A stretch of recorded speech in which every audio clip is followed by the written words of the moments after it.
al segundo módulo de este 10º curso anual de actualización en anestesiología y medicina perioperatoria. Para aquellos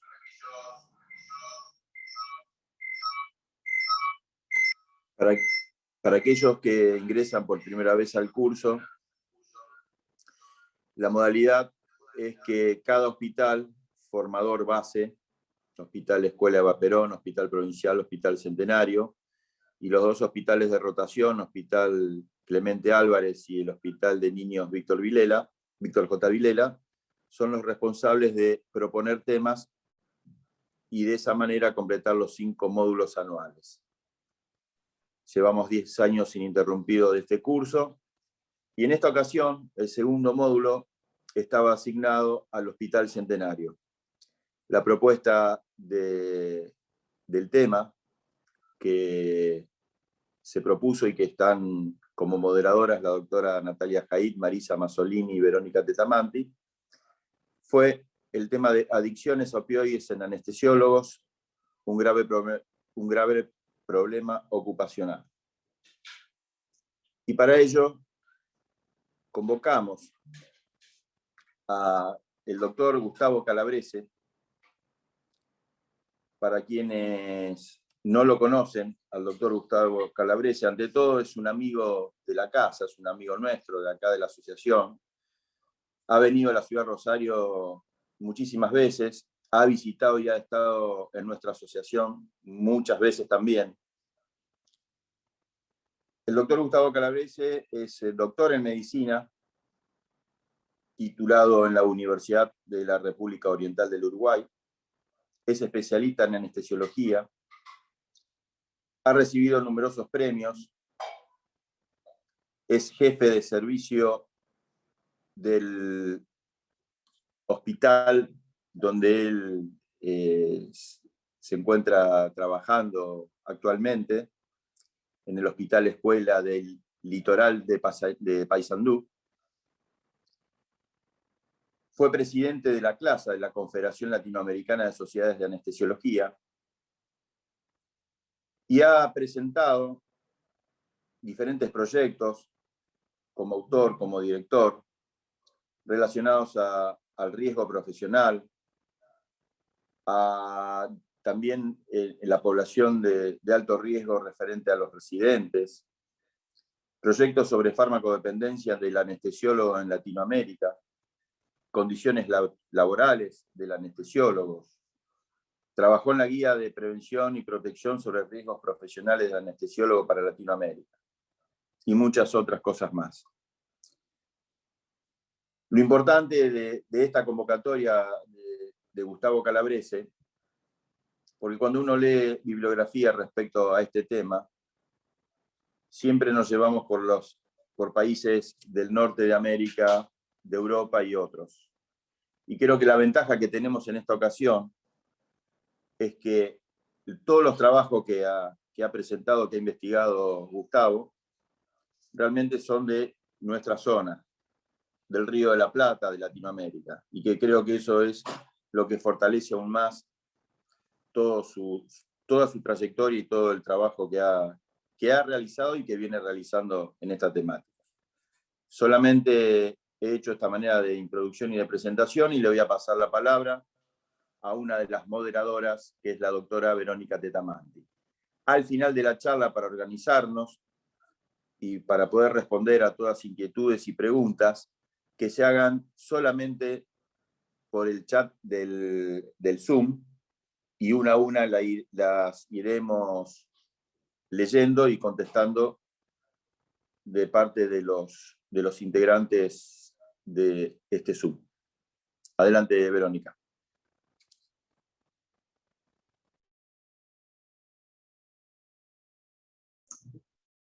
Hola, buenas tardes a todos. No queda mucho que agregar a lo que dijo Eduardo. Quiero agradecer en nombre de todos nosotros la colaboración del doctor Calabrese, quien tiene, como dijo Eduardo, una amplia experiencia y trayectoria en este tema. A nosotros nos pareció un tema de vital importancia, ya que realmente tiene mucha trascendencia, y es un tema en el cual todos debemos vernos comprometidos y sentirnos parte de la situación y del problema para poder no solamente detectarlo, sino brindar el apoyo necesario y llegar a un buen fin como sociedad y como asociación, ¿no? Entre nosotros, entre los colegas, tanto en los residentes como en los anestesiólogos matriculados. Así que bueno, no quiero retrasar la exposición del doctor, así que cuando usted quiera, doctor, comience con la exposición.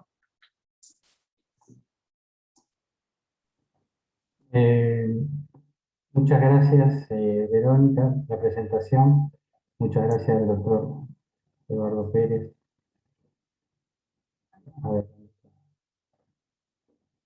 compartir la pantalla.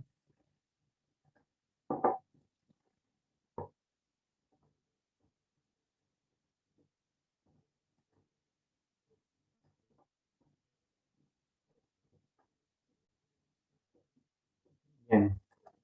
Buenas noches a todos los colegas de Rosario y de otros lugares que nos estén escuchando. Hoy vamos a hablar de un tema que es de impacto mundial, pero en Latinoamérica tiene un impacto particular y queremos brindar el trabajo que nosotros venimos haciendo hace más de 20 años, no solamente en este tema, sino en todos los riesgos profesionales del anestesiólogo, que son muchos. Este es uno de los que tiene mayores impactos, ya lo vamos a ver. Pero antes de comenzar, quiero agradecer que me siento muy honrado de participar en el 10º curso anual de actualización en anestesia y medicina perioperatoria. Agradecer al doctor Pérez, a la doctora Tetamanque, a la doctora Hey y a la doctora Masolini como moderadora por la invitación. Bien, el sumario de la conferencia abarca varios puntos, como es la visión actual. La idea es tratar de darles una visión integral de un tema que es complejo, que es un tema muy largo, pero vamos a tratar de darle los puntos más importantes, la visión actual del tema, los factores de riesgo que tenemos los anestesiólogos, las estadísticas del impacto personal en la salud, familiar, legal. ¿Qué hacemos cuando sospechamos frente a la sospecha de colega con probabilidad de drogadicción y qué recomendaciones, sobre todo las que nosotros tenemos en CLASA? Nosotros coordinamos el Comité de Riesgo Profesional de CLASA desde hace 20 años y hemos hecho guías y hemos hecho protocolos que sirven de mucha ayuda a las sociedades. Bien, el primer mensaje que queremos dejar de fondo es que, y sobre todo esto va para los anestesiólogos jóvenes y para los residentes, y es que nosotros somos especialistas paradójicos, los anestesiólogos. ¿Por qué? Por como dice la placa, somos considerados de alto riesgo profesional como trabajadores de la salud. Sin embargo, cuidamos la salud de nuestros pacientes, pero a veces poco la nuestra. Entonces, el fin de todas estas conferencias es cambiar la mentalidad y cambiar el paradigma para preocuparnos más por nuestra salud.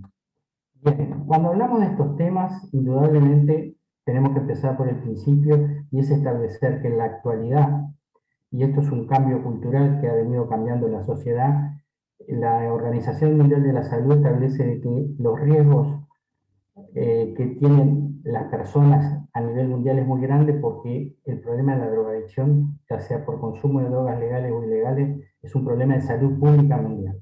Esto nos está dando ya la perspectiva mundial general. Y dentro de la cantidad de consumo de drogas legales e ilegales, los opiáceos son las más problemáticas y causan el 76% de las muertes. En el año pasado, por ejemplo, 465.000 muertes a nivel global. Pero estamos hablando en términos general de toda la población. Introduzcámonos en lo que pasa en el ámbito médico, y ahora es lo que vamos a hablar. Pero antes es importante tener algunos conceptos para entender bien las cosas. En primer lugar, las sustancias psicoactivas, los opioides, es el 33% del consumo en general en médicos. Después veremos la realidad en anestesiólogos. Pero tenemos que establecer claramente el concepto de lo que es consumo, abuso, adicción, dependencia química y farmacodependencia, para que no haya confusiones. Consumo es un consumo deleterio de una droga, el abuso es la noción de mayor frecuencia de consumo de esa droga, la adicción es una compulsión irresistible del consumo de esa droga sin importar el costo por el cual se obtiene, La dependencia química, hablamos de un consumo incontrolado de una droga con repercusiones en lo físico y en lo psicológico, y cuando hablamos de farmacodependencias hablamos de una enfermedad, que es una enfermedad progresiva, recidivante y crónica caracterizada por una dependencia química. Hechas estas definiciones, hablemos de por qué importa tanto este tema. Yo recuerdo que en el año 2008, invitado al Congreso Mundial en Sudáfrica, hubo una conferencia central sobre abuso de drogas y yo hice la versión del consumo de drogas en Latinoamérica.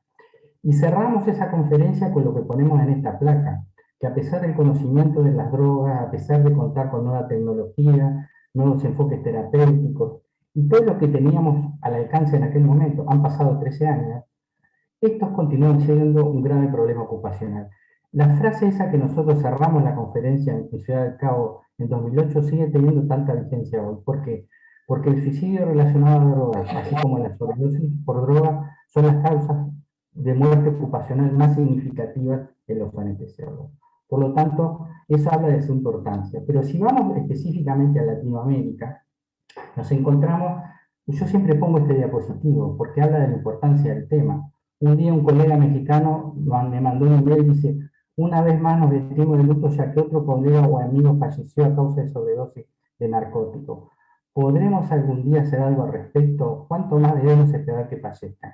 Y esto en definitiva, que fue como un grito de guerra, un grito pidiendo ayuda, es el problema que se viene planteando desde hace muchos años. Por eso importa tanto este tema. Por lo tanto, no hay que minimizarlo, porque el conocer de este tema se puede salvar la vida de un colega.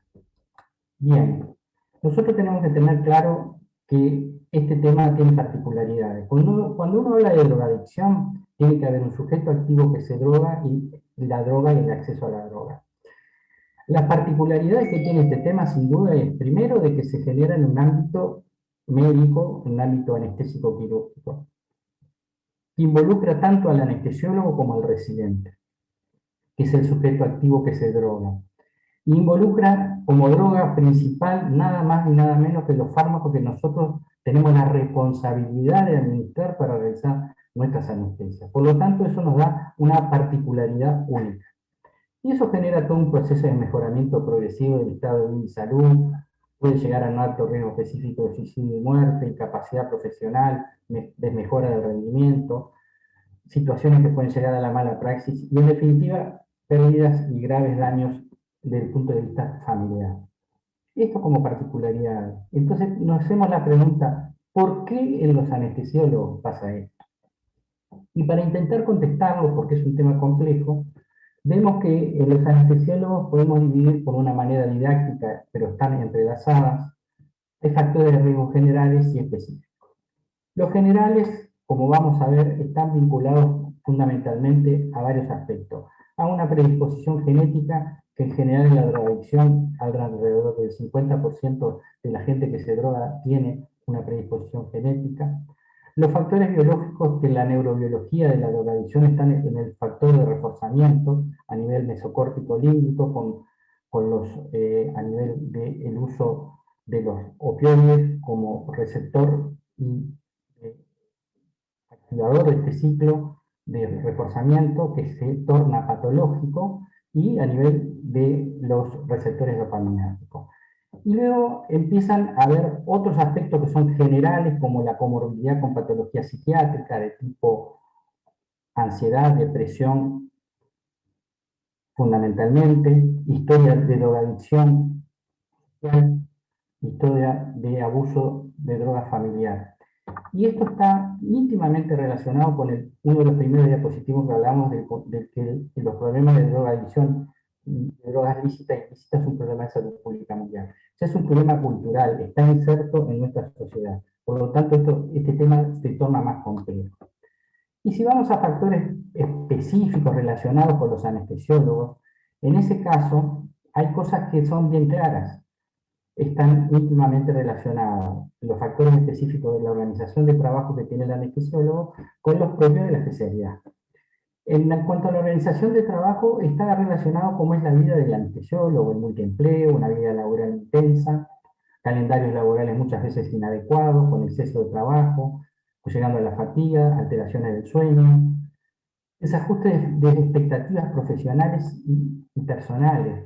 No olvidar que los anestesiólogos contribuimos de manera muy importante al mejoramiento tecnológico y el avance en los aspectos quirúrgicos y de diversos estudios que requieren nuestra participación. Y eso exige un perfeccionamiento permanente. Por lo tanto, hay expectativas profesionales que generan situaciones que puede haber competitividad, estrés laboral, el síndrome de burnout. En definitiva, todos estos factores relacionados a la organización del trabajo son factores muy importantes y como factores de riesgo determinantes.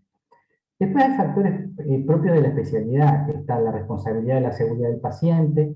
Como dijimos, para haber drogadicción tiene que haber acceso a la droga, tenemos facilidad de acceso a muchos fármacos psicoactivos, pero fundamentalmente nos dedicamos a hablar hoy de los opioides. La falta de contralor, la falta de cultura del contralor, el consumo de automedicación por microdosis. Todo el mundo habla de qué efecto maravilloso es en los pacientes que genera el fentanilo, por ejemplo. Entonces, ese efecto de consumo, en principio por microdosis, pero a su vez estos fármacos tienen gran potencia y poder adictivo, y es una encrucijada letal. Pero también hay una serie de factores de riesgo a lo que hablamos, vinculados a los residentes. ¿Por qué?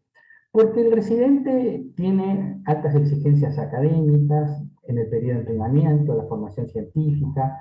En toda Latinoamérica ocurre que el residente se usa como mano de obra barata para cubrir en hospitales públicos, sobre todo, la falta de anestesiólogos. No sé si es la realidad en Argentina sí, pero en la mayoría de Latinoamérica sí. Experimentan un desarraigo familiar y geográfico, porque muchas veces nacen en una ciudad, se forman como médicos a veces en otra, en especialistas en otra ciudad y terminan trabajando en otra. Por lo tanto, ese desarraigo geográfico y familiar influye mucho en la personalidad que se va forjando del residente. Y empieza a haber un desbalance entre las expectativas, el entrenamiento y las metas a cumplir. Y esto hace que hay una sensación de despersonalización, de deshumanización que tiene un residente que a veces no lo sabe expresar. Entonces, hablamos nosotros del cambio de identidad profesional.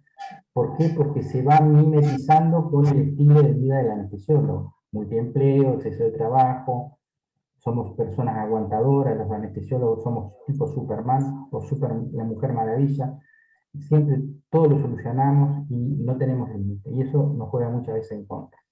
Y obviamente en la residencia son jóvenes, tienen dificultad en comunicar, temor, y bueno, y el otro problema, la falta de educación en el pregrado y cuando empieza la residencia en estos temas, para que ya desde chicos aprendan a qué se van a exponer, cómo van a vivir, van a hacer guardias, los trabajos nocturnos, el trabajo excesivo, la fatiga, la alteración del sueño, el estrés laboral, el burnout, que siguen siendo factores que son importantes a la hora de poder desembocar en un problema de adicción o de drogadicción.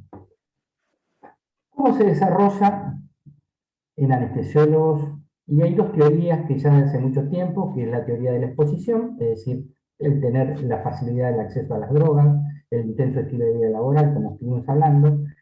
Hace ya muchos años una teoría de la sensibilización, que por la cultura de automedicación, por un lado, la microdosis de inyección que se dan, pero sobre todo se estableció una teoría de la inhalación de micropartículas de fentanilo, que junto a su poder adictivo genera esa sensibilización. Son teorías para desarrollar la drogadicción en anestesiólogos. Ambas tienen importancia y ambas están relacionadas. Bueno, ¿qué perfil clínico y de desarrollo tiene? Y aquí quiero que se detengan a escuchar con atención. Y voy a poner un ejemplo.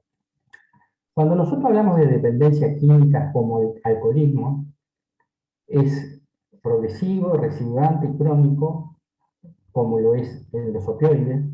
En los opioides depende de qué droga es, pero en el alcoholismo es reconocido por familiares y socialmente, porque se va desarrollando en ese escenario.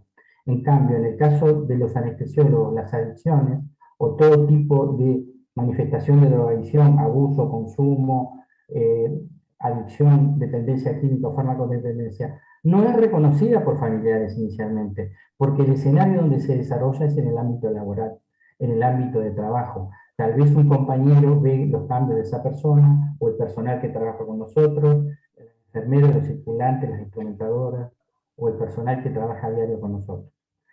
Por lo tanto, estos dos aspectos en el perfil clínico de desarrollo son claves. Se desarrollan en el ámbito hospitalario y no son reconocidos por familiares o amigos. Por lo tanto, el amigo acá es el que se tiene que dar cuenta que es el que comparte a diario el trabajo con estas personas. La potencia de la droga es muy importante. Para que ustedes tengan una idea, una persona con fentanilo, depende de las dosis que se dé, entre 6 y 12 meses o en menos de un año se hace adicto. La tolerancia de la droga es otro aspecto importante. Las tolerancias llegan a ser increíbles. Fíjense que el fentanil se ha visto hasta 80 o 100 mililitros. Por eso terminan con sobredosis y por eso terminan con la muerte por sobredosis. Por lo tanto, es otro aspecto a tener en cuenta. Por eso la gravedad de todo esto. Bien. Les voy a mostrar un poco las estadísticas en Latinoamérica. Y ustedes dirán, qué linda foto de un iceberg. Y en realidad lo que vamos a mostrar, porque pasa en todo el mundo, y nosotros no somos la excepción, la ventaja que tenemos nosotros, que hace 20 años que venimos trabajando en el tema, es un área muy difícil de obtener datos fidedignos, porque se obtienen o de programas de tratamiento, o de casos de programas de estudios retrospectivos, en algunos casos, o lo que nosotros hicimos como herramienta en clase, un observatorio que es de riesgos profesionales, y en ese observatorio las sociedades nos informan de los casos que hay de adicciones y los casos que ha habido de fallecimientos o de complicaciones. De esta foto, en la punta del iceberg, nosotros diríamos que lo que vamos a mostrar es la puntita, la parte más de arriba, porque realmente son mucho más los casos que lo que nosotros recibimos y podemos poner en una base de datos. Nosotros en el año 2000 hicimos un estudio icónico en Latinoamérica. Digo icónico porque pasaron 20 años y se pudo hacer, y fue un punto de partida, y se encontró un 16% de consumo de sustancias psicoactivas en anestesiólogos, un 1.3 por opioides y un 0.4 por otras drogas, fundamentalmente sedantes e hipnóticos. Bien, de ese observatorio nosotros hoy tenemos confirmados 346 casos de adicciones. Después vamos a ver consecuencias de esto. Con un promedio de 37 años, como vemos, un promedio de jóvenes, predominando en el sexo masculino, 210 casos y 135 femeninos. Estos son la cantidad confirmada que cada sociedad ha brindado a clase. Como dije, es la punta de la punta de un iceberg. Hay muchos más casos. ¿Por qué? Porque hay un tema cultural que tenemos que cambiar. La gente a veces mira para otro lado, las sociedades tienen miedo de, no le digo de denunciar, pero de compartir la información. ¿Por qué? Porque piensa que le va a hacer mal a ese colega. Y desde ya les voy diciendo que hay que cambiar la cultura.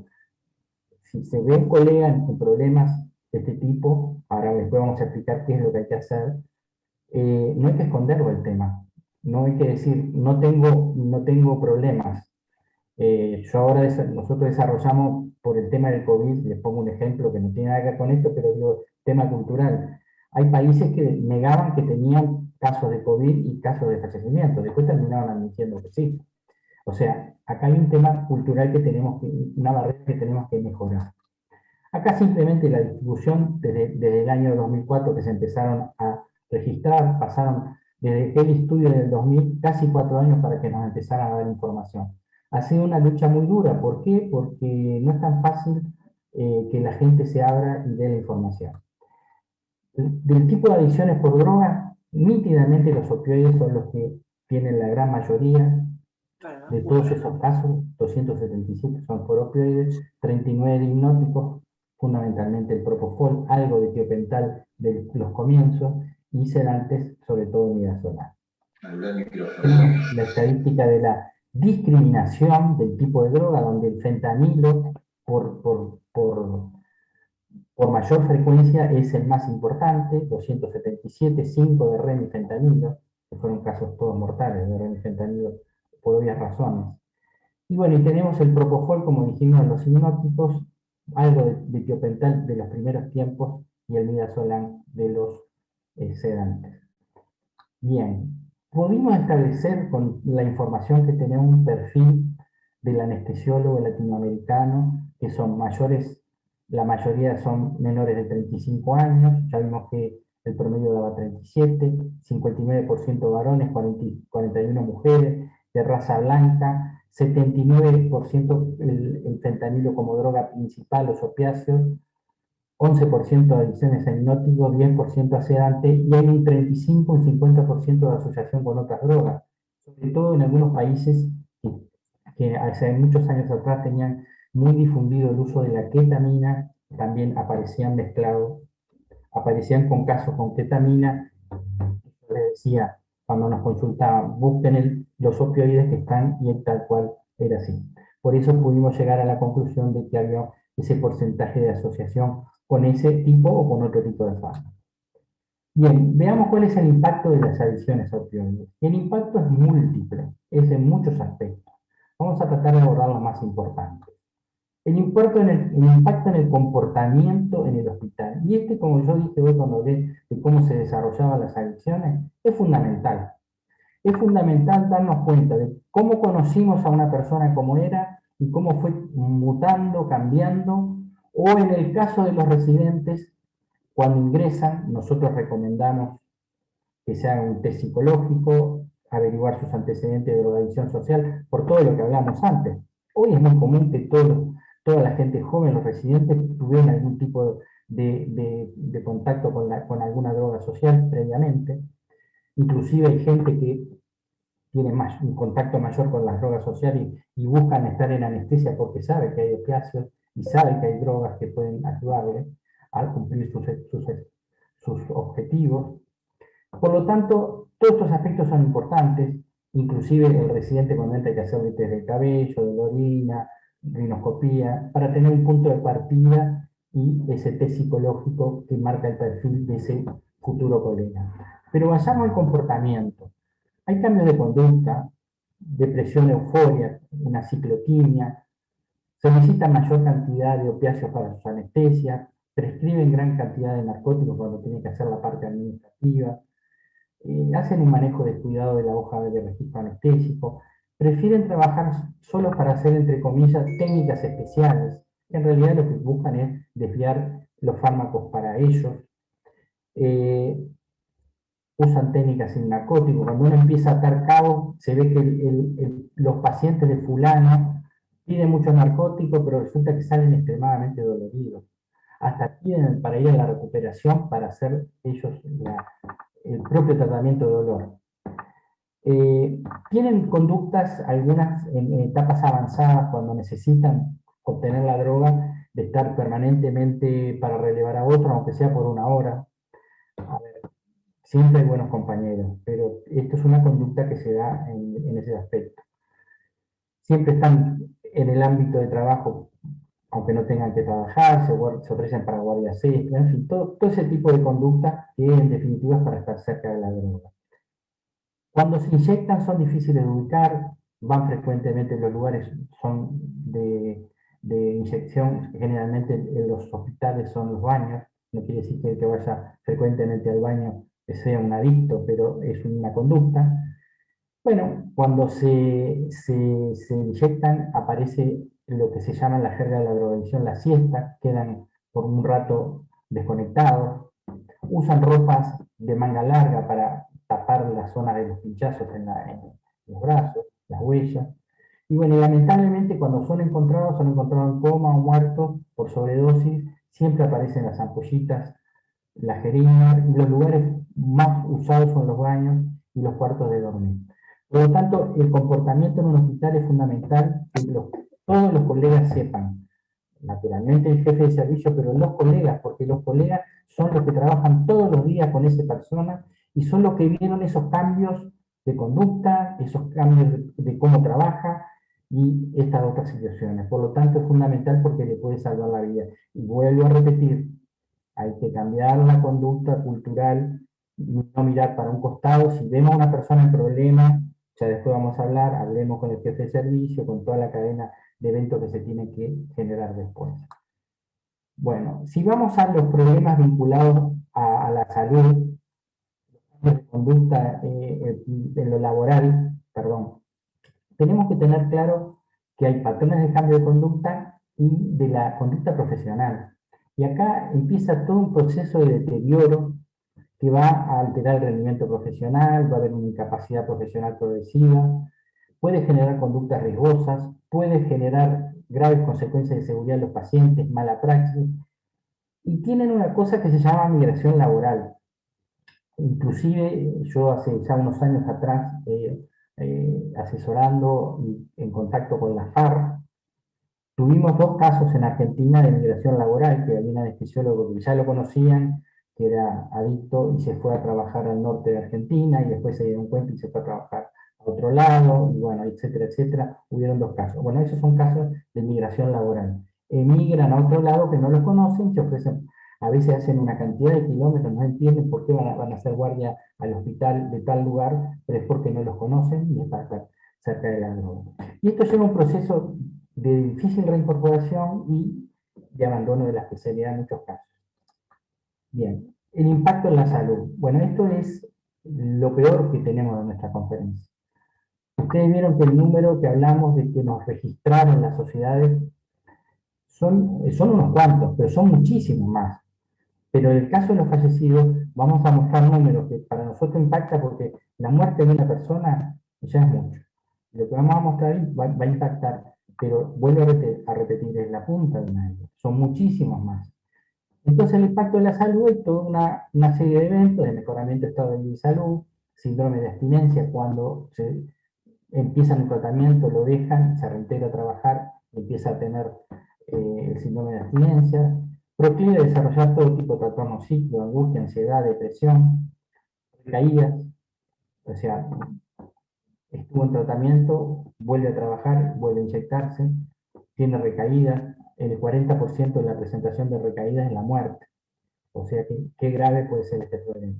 Y dejamos para el final el suicidio y la muerte por sobredosis, que como dijimos hoy, da el peso específico de este tema, que son las 2 causas de mortalidad ocupacional más importantes en la anestesiólogos. No solamente en Latinoamérica, sino en el mundo. Entonces, el impacto en la salud, recaídas, 80 casos, muerte, 250 casos. Al día de hoy tenemos 250 colegas registrados que fallecieron por drogadicción, relacionados a opiáceos específicamente. 162 por sobredosis y 88 por casos de suicidio. Acá tenemos un gráfico que muestra más o menos cómo se ha ido dando a lo largo de los años. El registro nuestro, vuelvo a repetir, hay mucho más. Es una situación que si ustedes dentro del grupo de personas que están viendo hoy la conferencia, deben tener alguna persona con este perfil y que ha tenido algún problema de este tipo. Por ejemplo, este año, en la mitad de año, ya hemos registrado 6, ya tenemos, que no lo tengo acá porque esto ya estaba preparado de hace un tiempo, de hace 2 meses, tenemos 4 casos más y no pasamos la mitad del año. Esto se va a incrementar. Pero acá es un tema de registro, hay un subregistro. Hay muchos más fallecidos. Y hay países, sobre todo algún país como México, que tiene muchos anestesiólogos, y ahí la cantidad, el subregistro es mucho mayor, son mucho más la cantidad. Bien, discriminemos las muertes. De las 250 a 238 ha sido por opiáceos y 12 relacionadas a hipnóticos, al propofol. Y dentro de los opiáceos, 200 en anestesiólogos y 38 en residentes. Y ustedes dirán, dentro de estos, qué pocos residentes. No, el problema que tenemos es que tenemos un subregistro de los programas de residencia.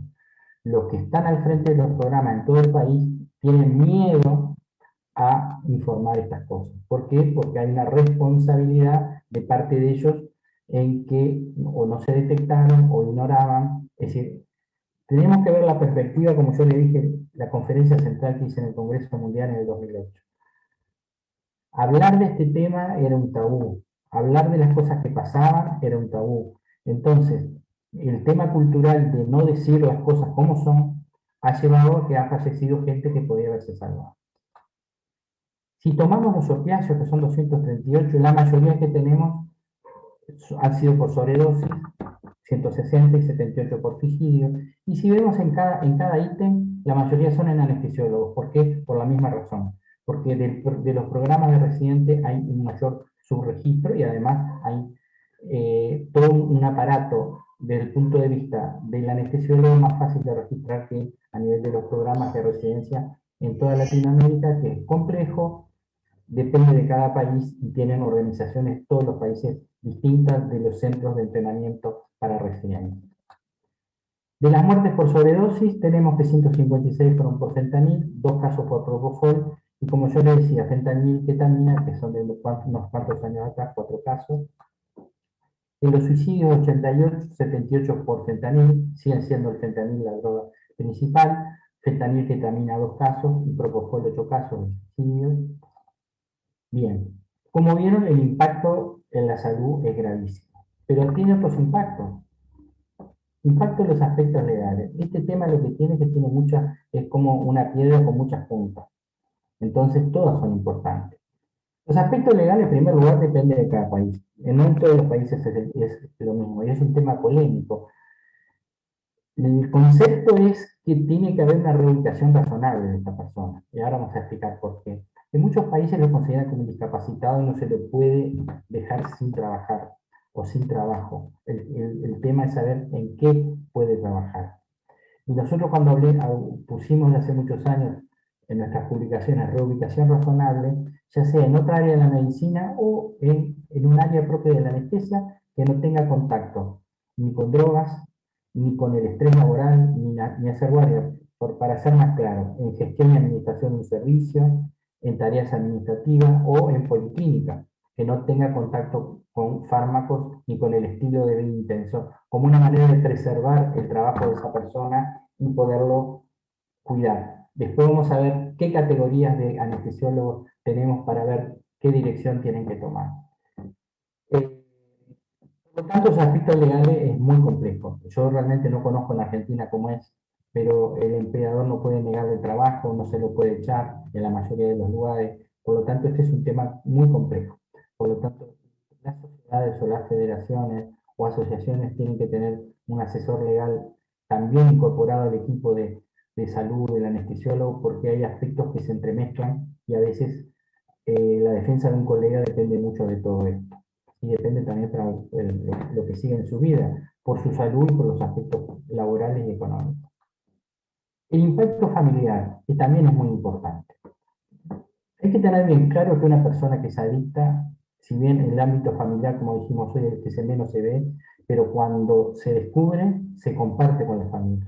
Si se va a hacer, como veremos más adelante, un tratamiento es del anestesiólogo y su familia. Por lo tanto, afecta la vida familiar y termina generando un proceso de deterioro que genera altas tasas de divorcio. Por ejemplo, en Latinoamérica el 5% de los divorcios el anestesiólogo es lo normal. Aquellos desmejorados por la droga es un 24%. A nivel europeo es el 34%, y a nivel de los residentes hay un 40% de deterioro de relaciones de pareja por la drogadicción. Por lo tanto, el impacto de los aspectos familiares es muy grande. Bien. Entonces avanzamos en el tema. ¿Qué conductas adoptamos frente a la sospecha? Y esto es muy importante. Y resulta clave acá la acción en este caso de la ARA o de la Federación y las distintas asociaciones en Argentina. Nosotros en CLAJA creamos un algoritmo como guía que tiene la identificación,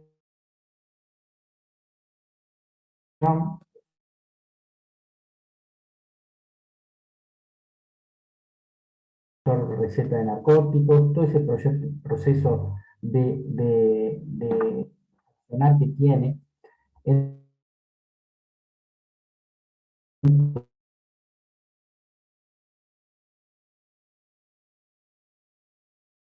Y el jefe de servicio tiene que Gustavo, estar si podés reiniciar la parte de esta placa porque como que sale entrecortado. Fíjate si podés empezar de nuevo, por favor. De esta placa. De esta no, de esta.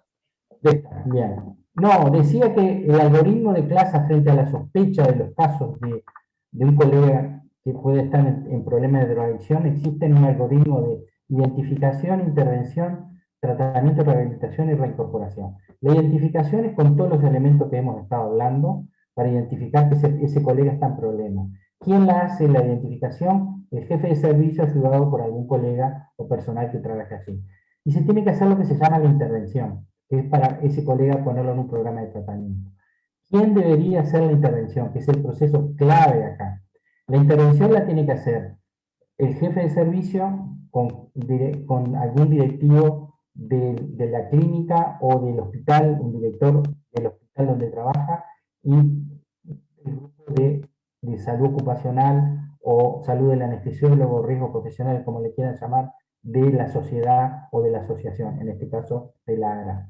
Y es sentar al colega, convencerlo que ya descubrieron la situación, que por su salud hay que ingresarlo en un programa de tratamiento. Y ahí hay que compartirlo con la familia. Y entonces empieza el proceso de tratamiento y de rehabilitación. Pero la intervención es fundamental y tiene que, vuelvo a repetir, ser hecho por un grupo de gente. El jefe de servicio, alguien representante de donde trabaja, que tiene que estar informado, y miembros de la Comisión de Salud de la Anestesia. Bien, el tratamiento. El tratamiento es un tratamiento complejo. Ese tratamiento debe ser hecho por un equipo multidisciplinario que involucra psiquiatra, internista, neurólogo, especialista en adicciones, que generalmente está vinculado con los psiquiatras, nutricionista y hasta asistente social, porque esto tiene muchas connotaciones. Y tiene 3 fases.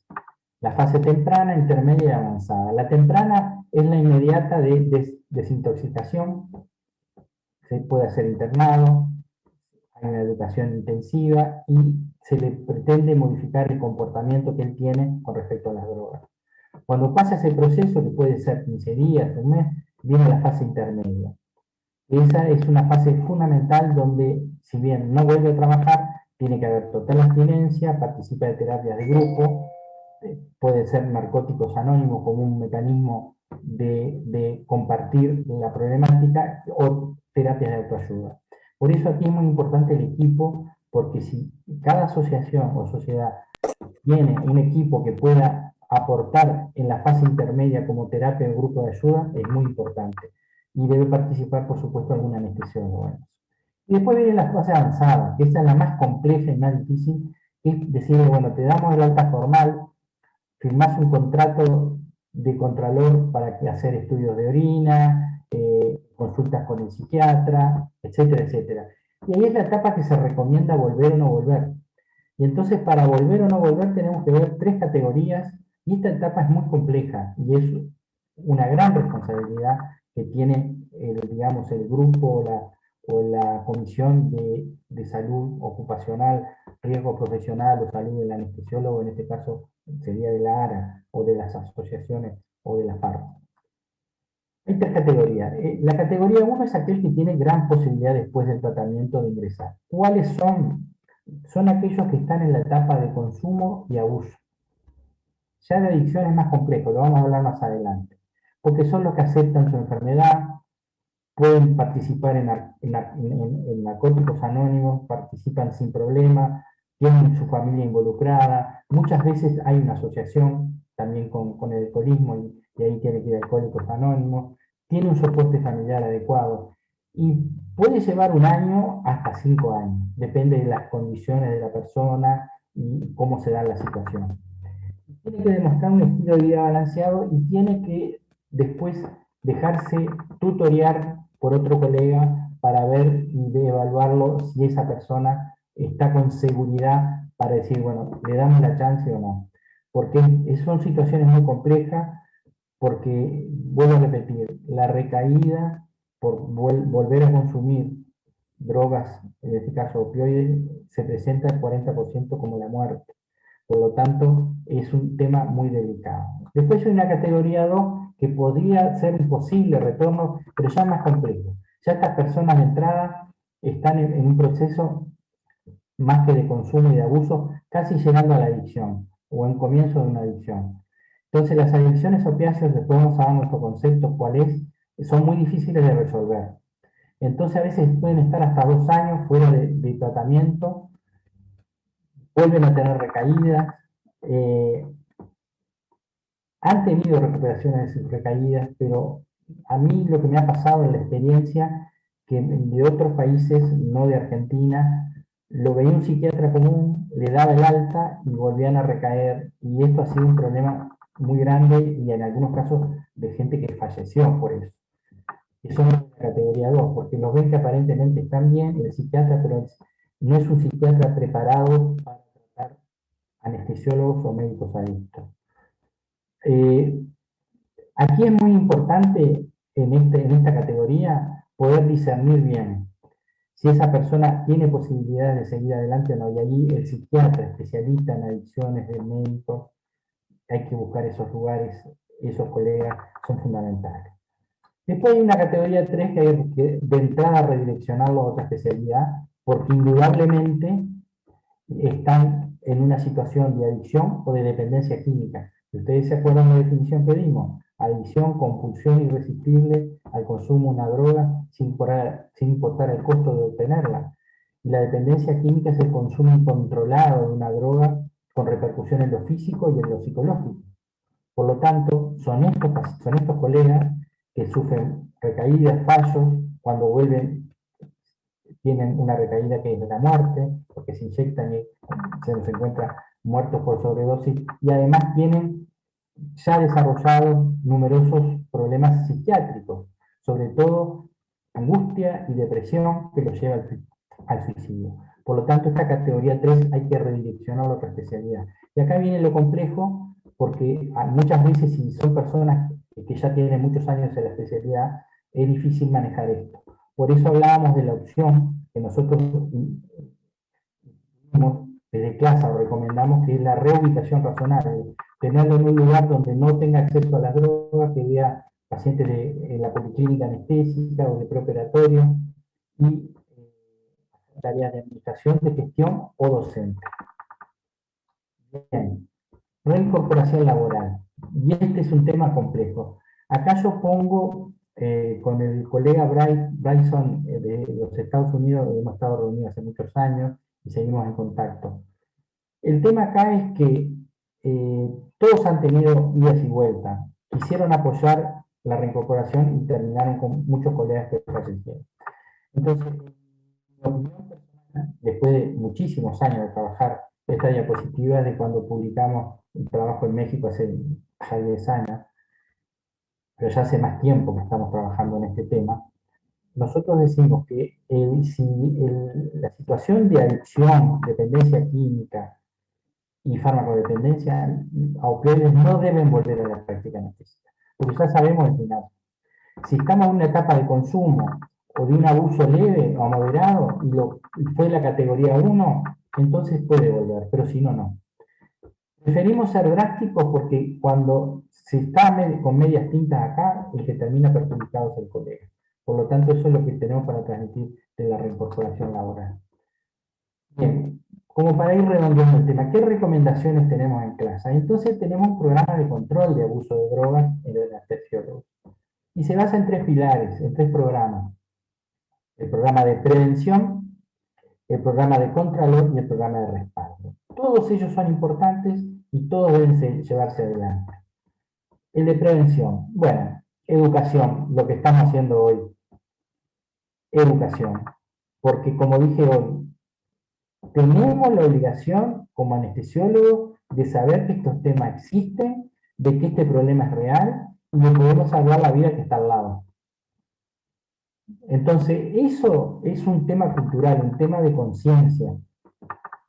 Como hablé en el primer diapositivo, que tenemos que cambiar el paradigma, dejar de ser anestesiólogos paradójicos. Cuidamos la salud de nuestros pacientes, no cuidamos la nuestra. Pero en este caso, además de la nuestra, tenemos que cuidar la salud de nuestros colegas. Digo como anestesiólogos porque, como hablamos hoy, se ve en el ámbito laboral los cambios del colega. Entonces, educaciones de todo tipo, académico, en los ámbitos laborales, en la comunidad, todo. Información para la familia de los anestesiólogos. Yo, hace muchos años en los congresos, bueno, ahora no están siendo presenciales, yo hago lo que le llamo la anticonferencia, que invito a los familiares de los anestesiólogos, le hago una conferencia para explicarles todos los riesgos que trabajamos nosotros y que podemos padecer. ¿Por qué? Porque los familiares tienen que saber qué es lo que pasa con la vida profesional y a lo que se expone el anestesiólogo. tener siempre líneas disponibles de ayuda, tener un programa de identificación de potenciales adictos, y esto sobre todo va para la residencia, como hablamos, ver los hábitos, los antecedentes psicológicos, el antecedente de consumo de drogas sociales, la rinoscopía, examen de sangre, orina, examen de cabello, y darle una continuidad a esto para descubrir, porque vuelvo a repetir, de la cultura de la época mía, que yo empecé a hacer anestesia, y de la residencia a los residentes de ahora, mi época, la cultura de la drogadicción social era una cosa muy alejada. Hoy es una cosa mucho más común, como hablamos hoy, es un problema de salud pública mundial, el consumo de drogas lícitas o ilícitas, por lo tanto, allá las nuevas camadas o generaciones de anestesiólogos ingresan con esa cultura, lo ven como normal, y para nosotros es una situación muy peligrosa, porque lo toman con naturalidad. Bien, y obviamente en la prevención los factores de riesgo, como hablamos, lo más importante, el multiempleo, el exceso de trabajo, los calendarios laborales, el estrés laboral, el burnout, trabajar sobre esos temas para evitarlo. El programa de Contralor, bueno, el programa de Contralor da para todos los gustos.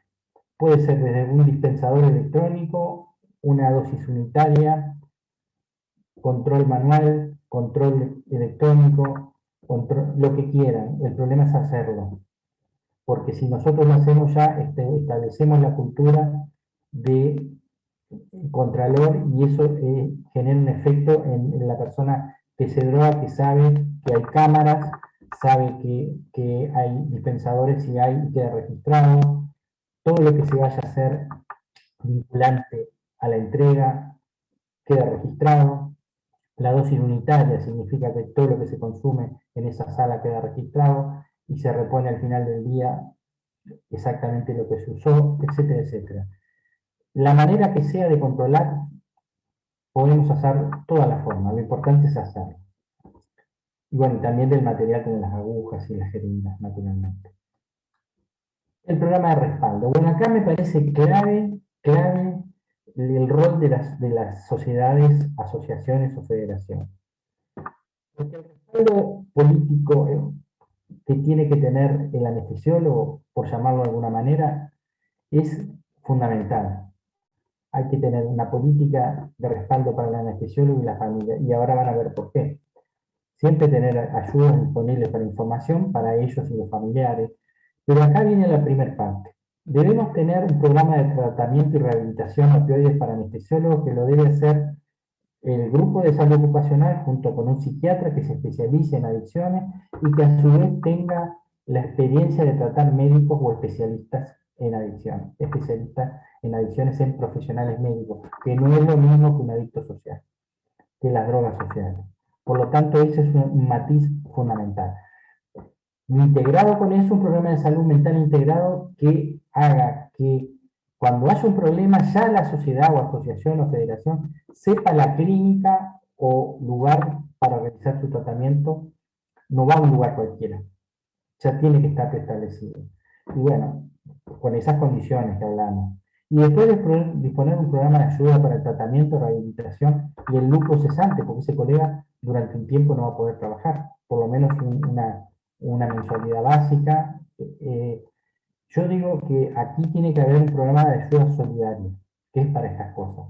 Corre el mismo carril con esto, con problemas psiquiátricos, síndrome de burnout, la depresión, intento de suicidio.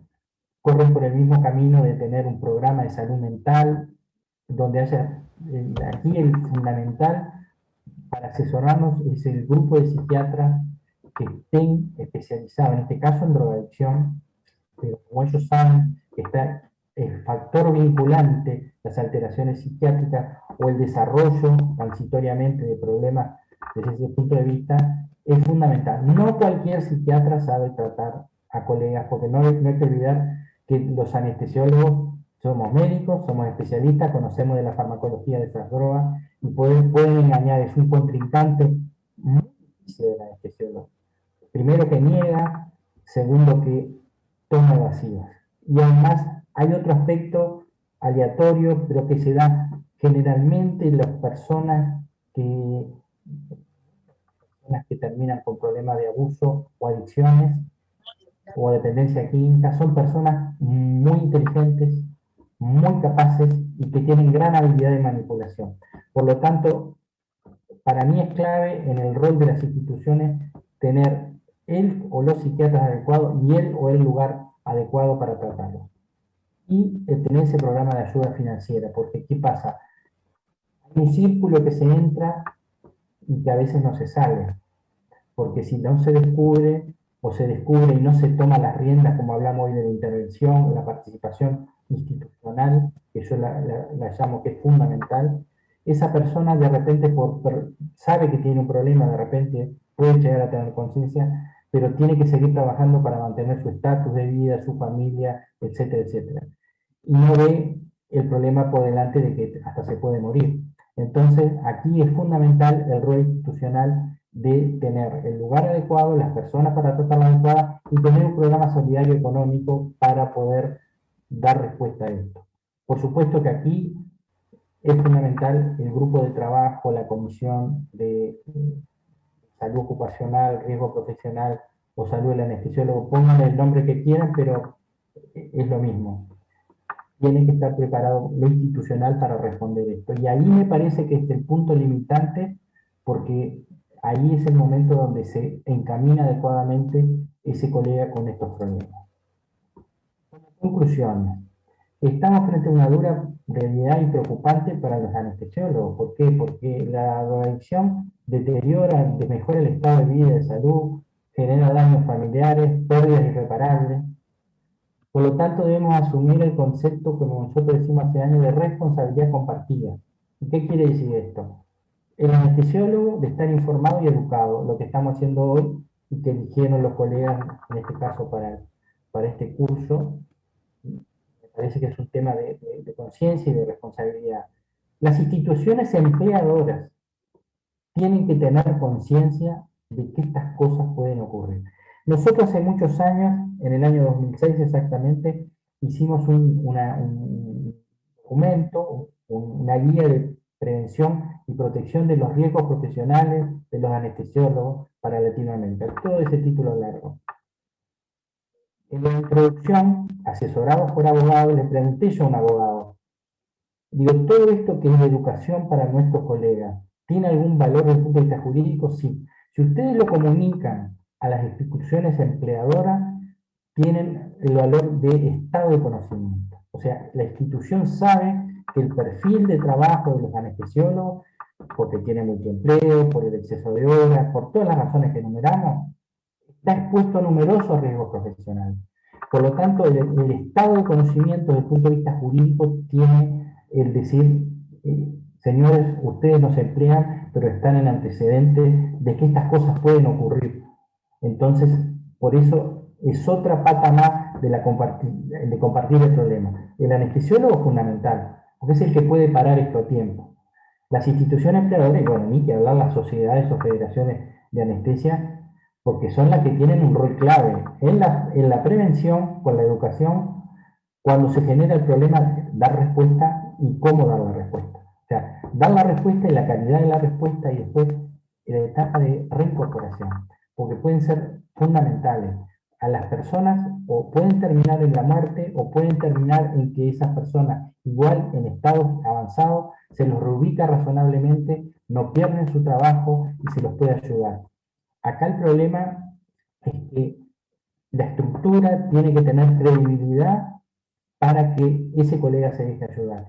Y acá yo creo que una de las cosas importantes es que espero que en la conferencia de hoy la esté viendo gente joven, no quiere decir que los demás no tenga importancia, pero la gente joven que está empezando tiene que tener una real conciencia de lo que es esto. Se muere gente por esto. No es juego. No es juego. Entonces digo, yo creo que si hoy, con la conferencia que damos, y algún día esperemos volver a Rosario, que yo adoro, tengo amistad como tengo con Eduardo, con un montón de colegas argentinos y de Rosario, de poder volver a hablar de estos temas, insistir y poder transmitir, porque lo más importante de esto no es que no sea una conferencia, una charla, dice, vino un señor a hablar de este tema, no, este tema es de sensibilidad, Y créanme que los más beneficiados son los jóvenes, porque los jóvenes pueden proyectar su vida teniendo en cuenta de saber cuántas cosas van a estar expuestos. Esta es una de las más graves. Como dije hoy, hay muchos otros temas. Pero es la conciencia de cambiar ese paradigma, de dejar de ser paradójicos para ser proactivos para nosotros, es fundamental. Finalmente, una frase que yo le escribí hace muchos años, en una publicación que fue la revista Argentina, hace ya muchos años, pero que la volví a publicar en el libro de Bienestar Ocupacional que se hizo de la Sociedad Brasilera con la Federación Mundial. Yo escribí el capítulo de Bienestar Ocupacional de los anestesiólogos alrededor del mundo. Una adicción es, volví a poner esta frase, la adicción es una enfermedad para toda la vida, y ahí está el detalle. Sus efectos agudos pueden superarse, pero sus secuelas dejan sus marcas indelebles en cada víctima. Estimados colegas, las adicciones dejan víctimas, dejan muerte, no importa si es uno. Nosotros hoy tenemos, como satisfacción de investigador, tenemos registrados numerosos casos. Les mostré 250 muertes. No es chiste esto. Entonces, lo más importante para nosotros hoy es transmitir la realidad del problema, crear la conciencia colectiva. Y si eso hoy, la gente que no pensaba que este tema era importante, nosotros nos quedamos muy contentos. Muchas gracias. No, para escribir, hay que elegir.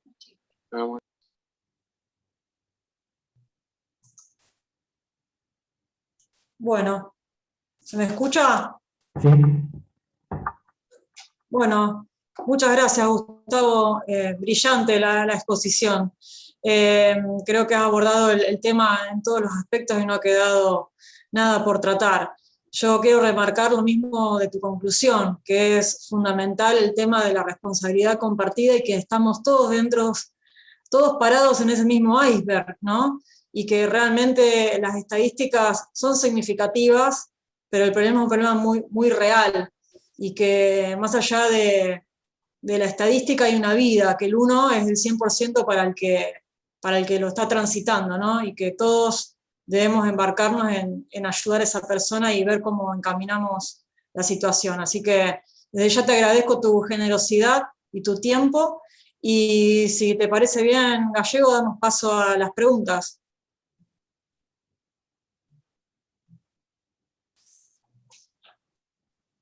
Perfecto, sí, ahí no sé si todavía no han mandado por el chat alguna pregunta.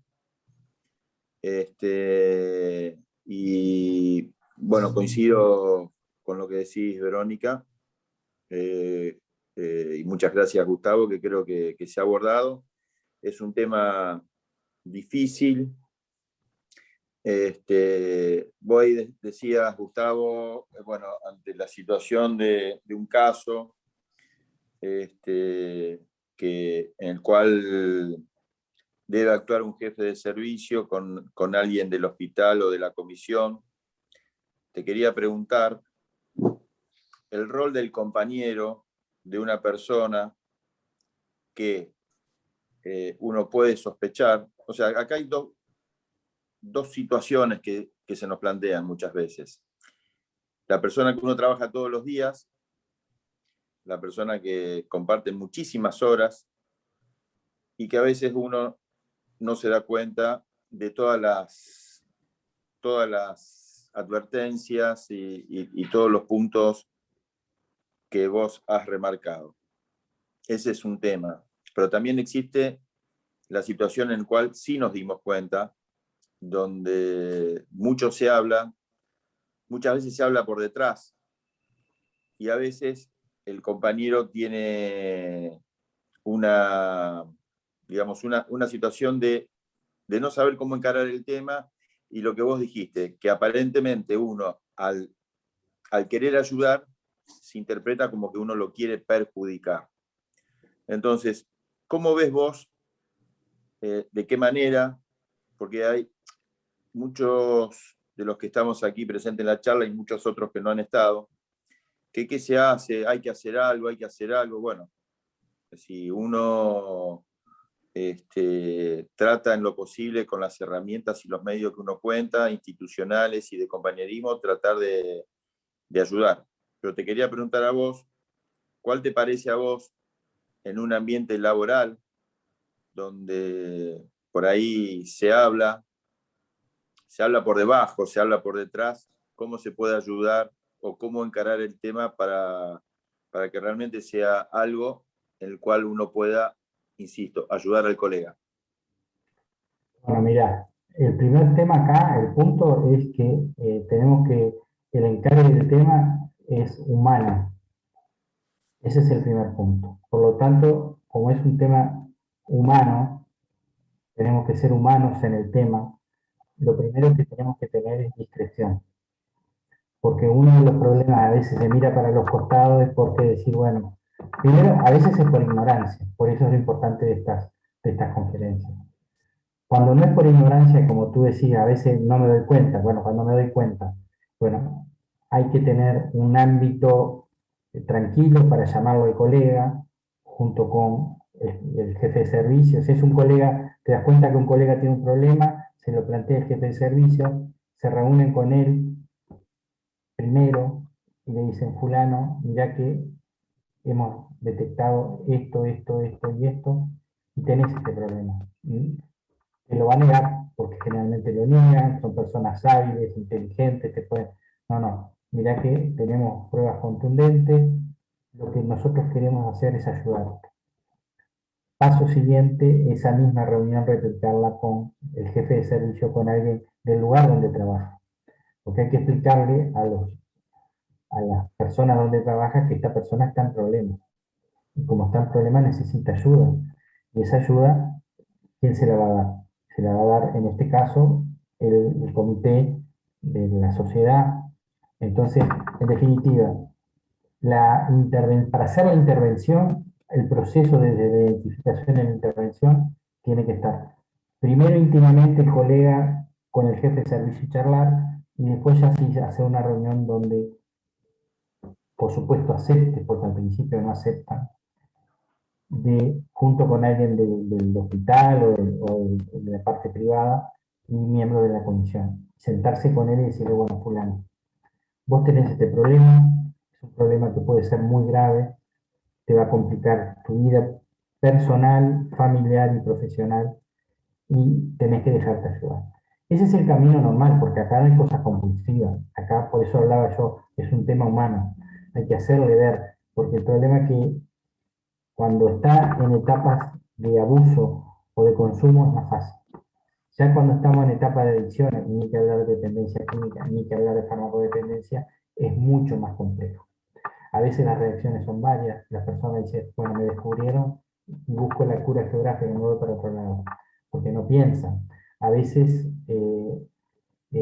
siguen negando y si actúa puede haber consecuencias para terceros, como dijimos, deterioro en su trabajo profesional, incapacidad gradual, puede llegar a la mala praxis y ahí genera un problema con pacientes.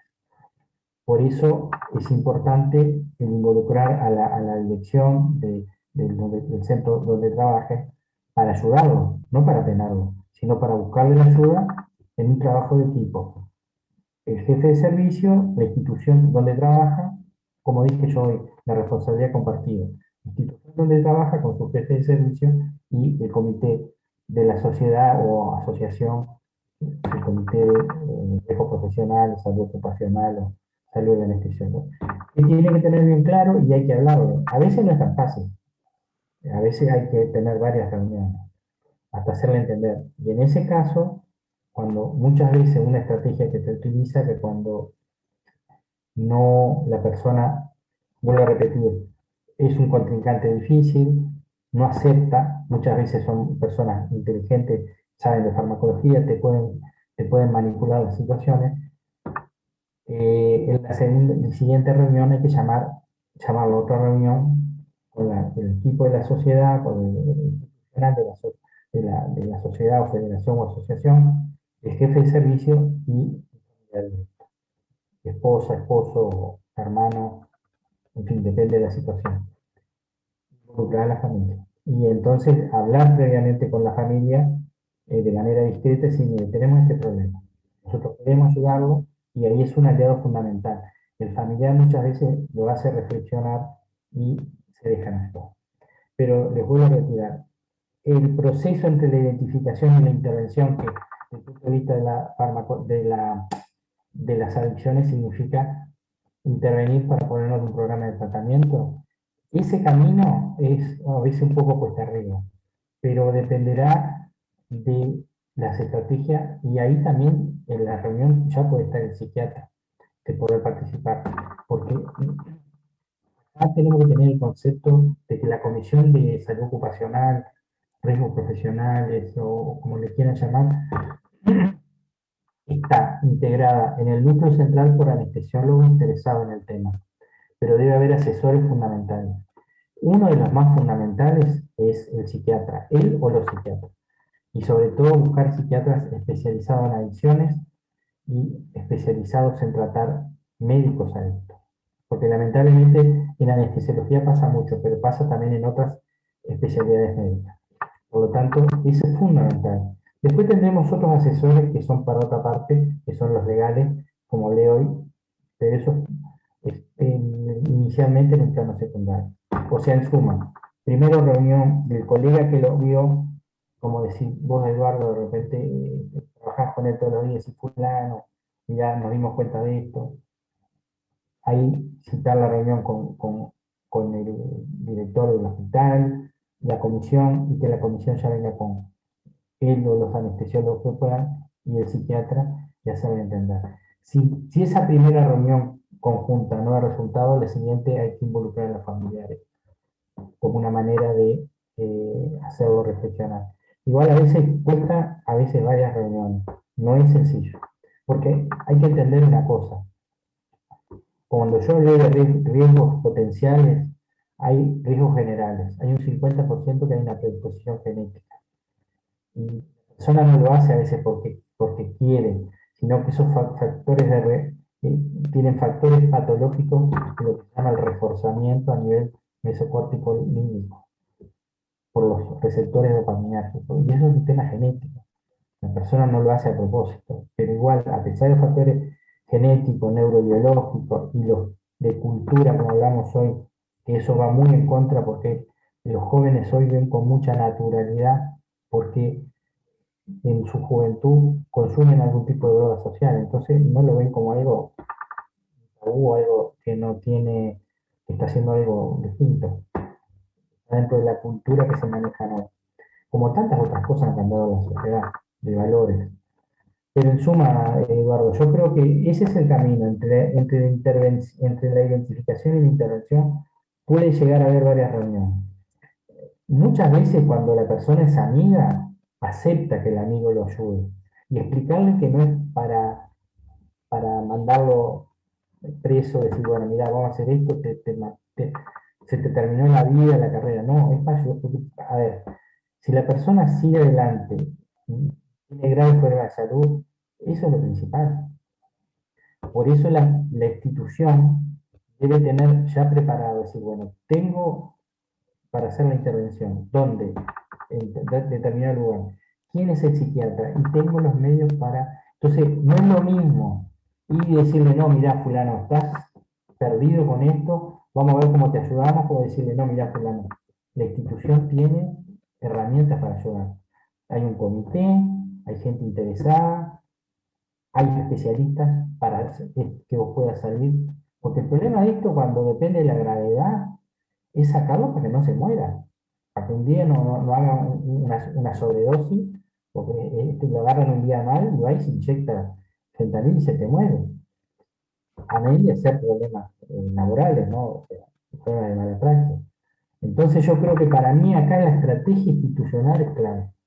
El grupo del comité de riesgos profesionales, que ya tiene que tener integrado un psiquiatra o más psiquiatras, y sobre todo psiquiatra, vuelvo a reiterar, especialista en adicciones, y se puede con experiencia en algún centro total médico.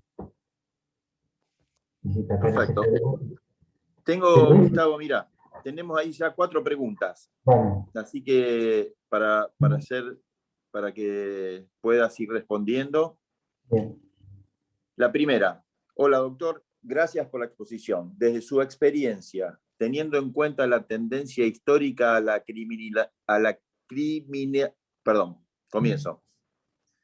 Desde su experiencia, teniendo en cuenta la tendencia histórica a la criminalización del consumo, sumado a la especificidad que demanda el abordar a un profesional de la salud, más aún un anestesiólogo o una anestesióloga, ¿de qué manera considera que se puede llegar a la persona en situación de consumo problemático sin caer en una cacería de brujas que solo lo aleje y le genere temor? Es lo que estábamos hablando hoy, que las instituciones tengan las herramientas para cuando se hace esa intervención, decirle que no es una cacería de brujas, es para ayudarlo, para salvarle la vida, y que tenemos las herramientas para trabajar, para salvarle la vida, y que tenemos el tratamiento que se lo puede financiar, y que tenemos un dinero como lucro cesante para su familia, para que mientras él no trabaje, se recupere, pueda, pueda estar tranquilo en ese aspecto. Porque uno de los grandes problemas es, a mí la palabra criminalización me parece que es muy dura. Acá no hay ningún factor de criminalización. Acá lo que hay, el abordaje tiene que ser primero por la salud. Por eso hablaba del cambio cultural, porque no es para la persona dejarlo sin trabajo o perseguirlo, sino que la persona tiene que ver o percibir o visualizar que hay una institución y un grupo de gente preparado para ayudarlo. Ahora, para dejarse ayudar, probablemente tiene que participar él y la familia. Los que han tenido buenos resultados es porque el adicto y la familia participan. Cuando la familia no participa, porque hay una cosa que yo no la dije, pero pasa, el deterioro de sus estados de conducta, después también, si bien se notan a nivel hospitalario, después empieza a tener problemas, riñas matrimoniales, una serie de problemas por su deterioro psicológico, psiquiátrico. Por eso decimos que el apoyo familiar es fundamental. Entonces, en suma, para contestarle al colega, para evitar todo eso, la institución tiene que estar preparada con las herramientas y demostrarle y decir, bueno, mira, no es cacería de bruja, no es para criminalizarte, no es para mandarte preso, no es para que te echen del trabajo, es para ayudarte.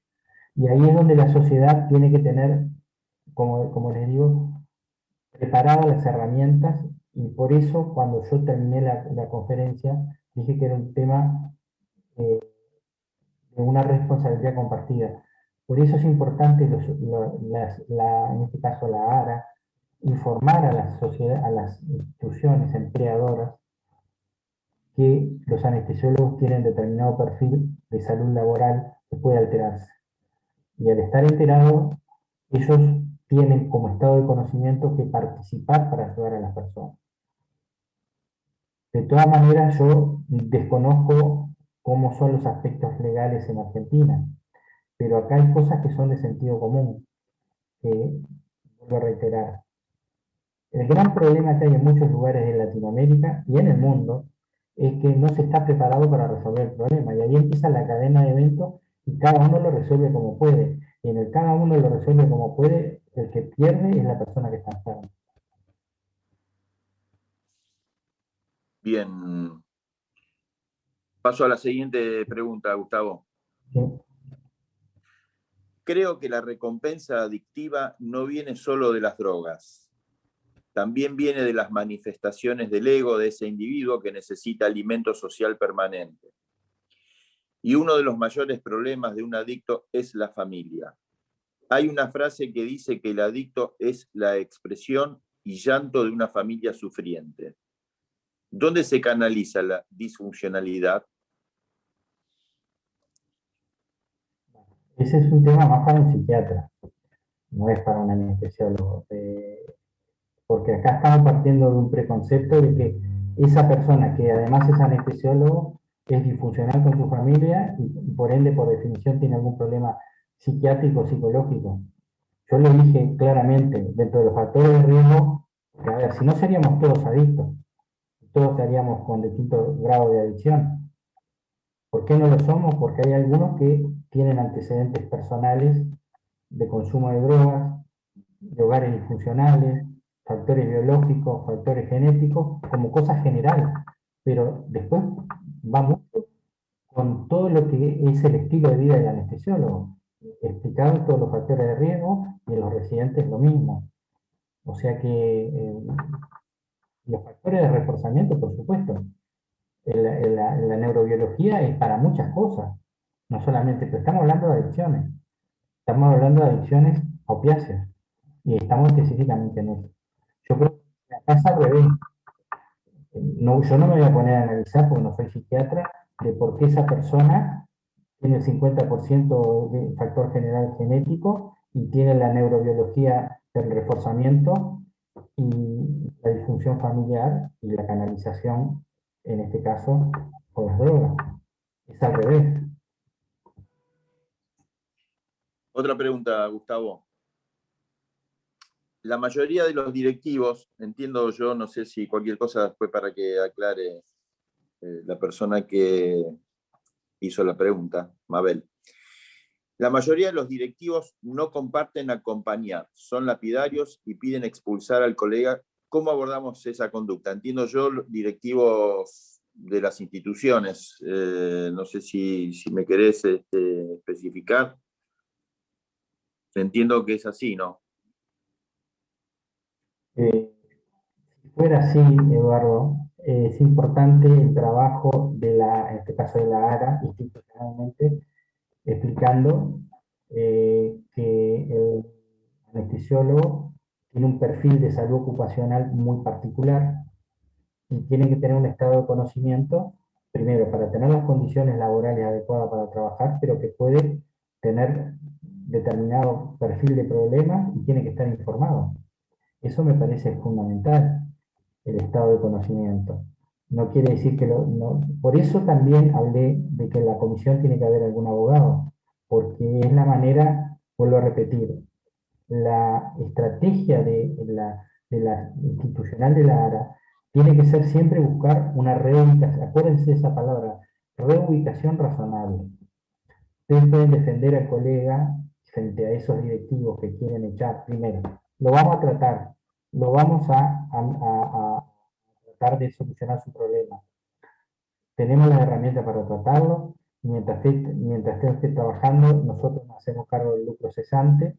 Y el otro tema, que tienen herramientas para decir, bueno, a este colega no lo expulsan, no lo echen, porque no tienen por qué echarlo. En mi país no lo pueden hacer, y en muchos lugares tampoco, en muchos países los consideran discapacitados. No sé la parte legal en Argentina, pero si la institución, en este caso ARA, muestra que hay otras opciones, lo pongo a hacer docencia, lo pongo a hacer preoperatorio, o mejor dicho, policlínica de anestesia, lo pongo a hacer que esté en la gestión del servicio, gestión y administración del servicio. O sea, reconvertir sus horas en esas tareas es válido.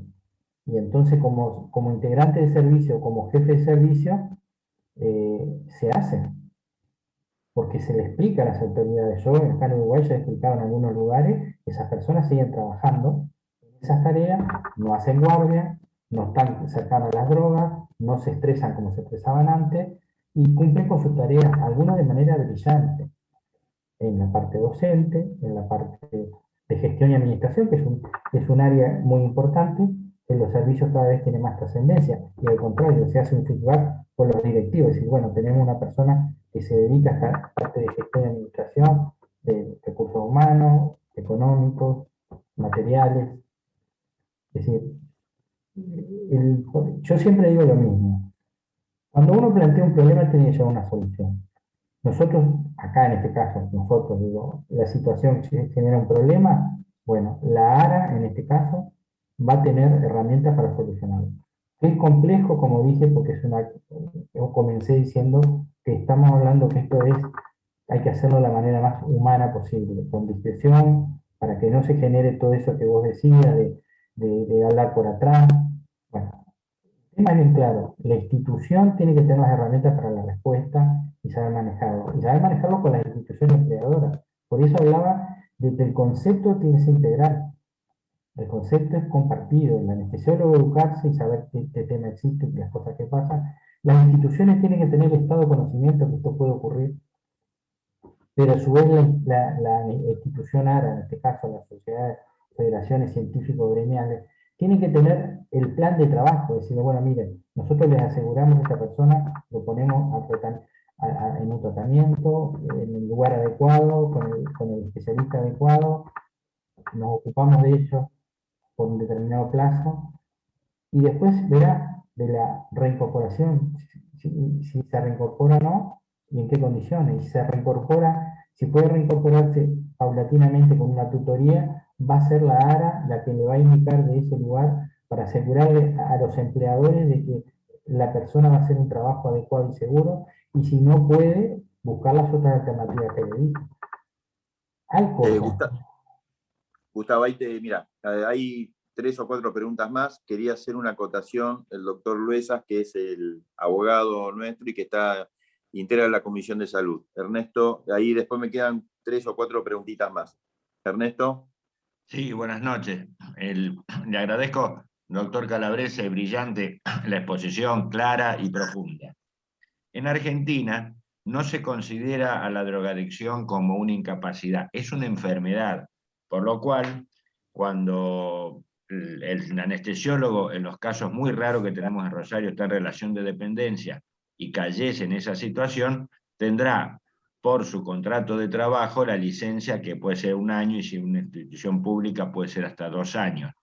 Después de ahí se trata como cualquier enfermedad, es decir, el empleador paga durante 1 año la retribución y después de ahí queda en reserva de empleo sin pagar nada y después se disuelve el vínculo laboral en el cual le pueden pagar la indemnización que corresponde por el periodo trabajado. La incapacidad laboral se puede llegar a dar por las consecuencias de la drogadicción. Es decir, si eso genera una enfermedad, entonces hay que recurrir a la parte jubilatoria para que se le declare la incapacidad, pero en ningún lado hay una obligación de parte de los privados o de los públicos, bajo por hora en una vinculación no de relación de dependencia, sino de una locación de servicios. En ese caso, no hay ninguna obligación del Estado ni del privado de poder continuarle dándole trabajo. Eso le quería más o menos explicar. Y bueno, mínimamente eso para que quede claro que nosotros no tenemos esa apertura. Ojalá hubiéramos tenido eso, pero el gran problema que tenemos en la Comisión de Salud en ese punto es la inserción laboral. Tenemos un seguro de lucro cesante que ampara esta situación, pero que también tiene una limitación en el tiempo, ¿no? Pero bueno, ojalá que pudiéramos lograr que lo consideren incapaz, pero me parece que estamos muy lejos de eso todavía. Doctor, muchas gracias por la información. Yo traté de hablar de discapacidad, que en algunos lugares no de incapaz, sino de discapacidad.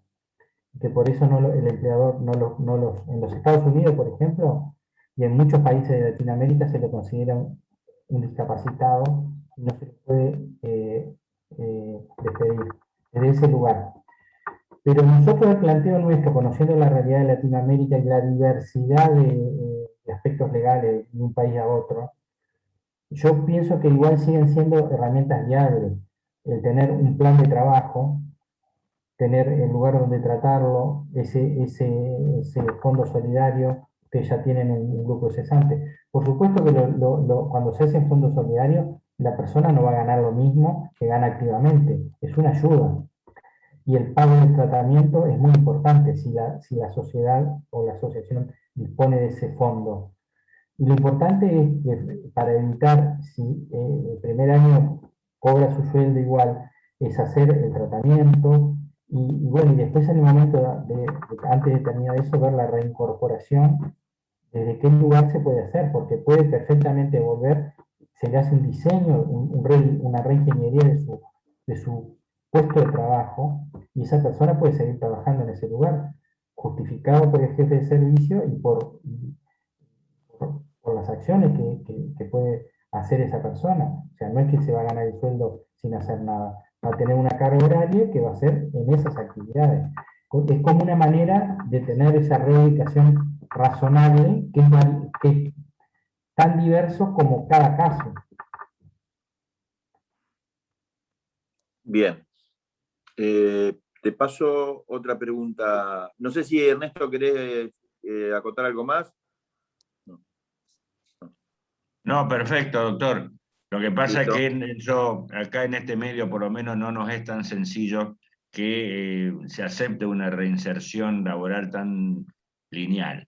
Pero hemos tenido casos en la asociación donde se ha conseguido alguna situación así. Pero bueno, ojalá que se pueda avanzar en ese sentido. Estamos todos en la Comisión Laboral buscándole la vuelta para que eso se pudiese llegar a hacer. Gracias. Bien, yo creo, Bueno, complementando, Eduardo, déjame decirle sí. al doctor Ernesto, yo creo que ustedes, digo, una humilde opinión, tendrían que tener esa posibilidad, esa herramienta de decir, bueno, si ustedes vieron los tutoriales y dijeron, bueno, esta persona no puede reincorporarse a la práctica activa porque es peligroso para su salud, para no perder el trabajo, se le puede plantear desde institución a institución donde trabaja, decir, bueno, él va a hacer estas tareas, que también, en el caso de las policlínicas, es asistencial. En el caso del preoperatorio en piso, puede ser asistencial. En el caso, si hay una tarea docente, pero en el caso de gestión y administración de un servicio, hoy a todos los jefes de servicio, por lo menos en Uruguay y en muchos lugares de Latinoamérica, nos exigen, bueno, aparte de si es posible tener cursos de administración o de gestión, mejor, pero nos exigen gestionar un servicio. Y en la gestión del servicio existen de los recursos humanos, los materiales, la tecnología, en fin, todo lo que sabemos. Por lo tanto, perfectamente podría ser una persona, digo, a medida, buscar hacer, no sé si puedo, capaz es un atrevimiento lo que le voy a decir, una jurisprudencia, decir, bueno, una vez que acepte una institución eso, ya queda para decir, bueno, esta persona, para que no pierda su trabajo, estamos hablando del caso hipotético que no pueda reintegrarse, no pierda su trabajo, se hace una reingeniería de su carga laboral con tareas específicas, pero no dentro del quirófano ni dentro de la recuperación anestésica. Yo creo que sería algo que ustedes podrían perfectamente argumentar que esa persona puede cumplirlas, no es nocivo ni peligroso para la institución ni para su salud, y esa persona continúa con su trabajo. Y es una Bueno, herramienta que nosotros planteamos. te paso a la siguiente pregunta, porque no quiero que quede ninguna pregunta Sí, sin sí. contestar. Sería muy importante como comunidad tener resuelta la red de contención, tratamiento, sostén económico, etcétera, para estas situaciones. Así quien denuncia sentiría menos culpa o sensación de estar perjudicando al colega. En fin, sentir que uno está haciendo lo mejor por él. Con nuestros trabajos por prestación es un desafío muy grande. Claro, ahí yo vuelvo a lo institucional, porque la institución va a tener que, de la manera que sea, ya sea, por ejemplo, a través de algunas charlas, a través de ir hospital por hospital y tomar los grupos y decirle, bueno, muchachos, la ARA o la federación tiene esta política. A partir de ahora, todo colega que se sospeche, tenemos este proceso de identificación, intervención. ¿Quién la hace? La hace el grupo de la ARA de la comisión, o sea, explicarle que hay mecanismos.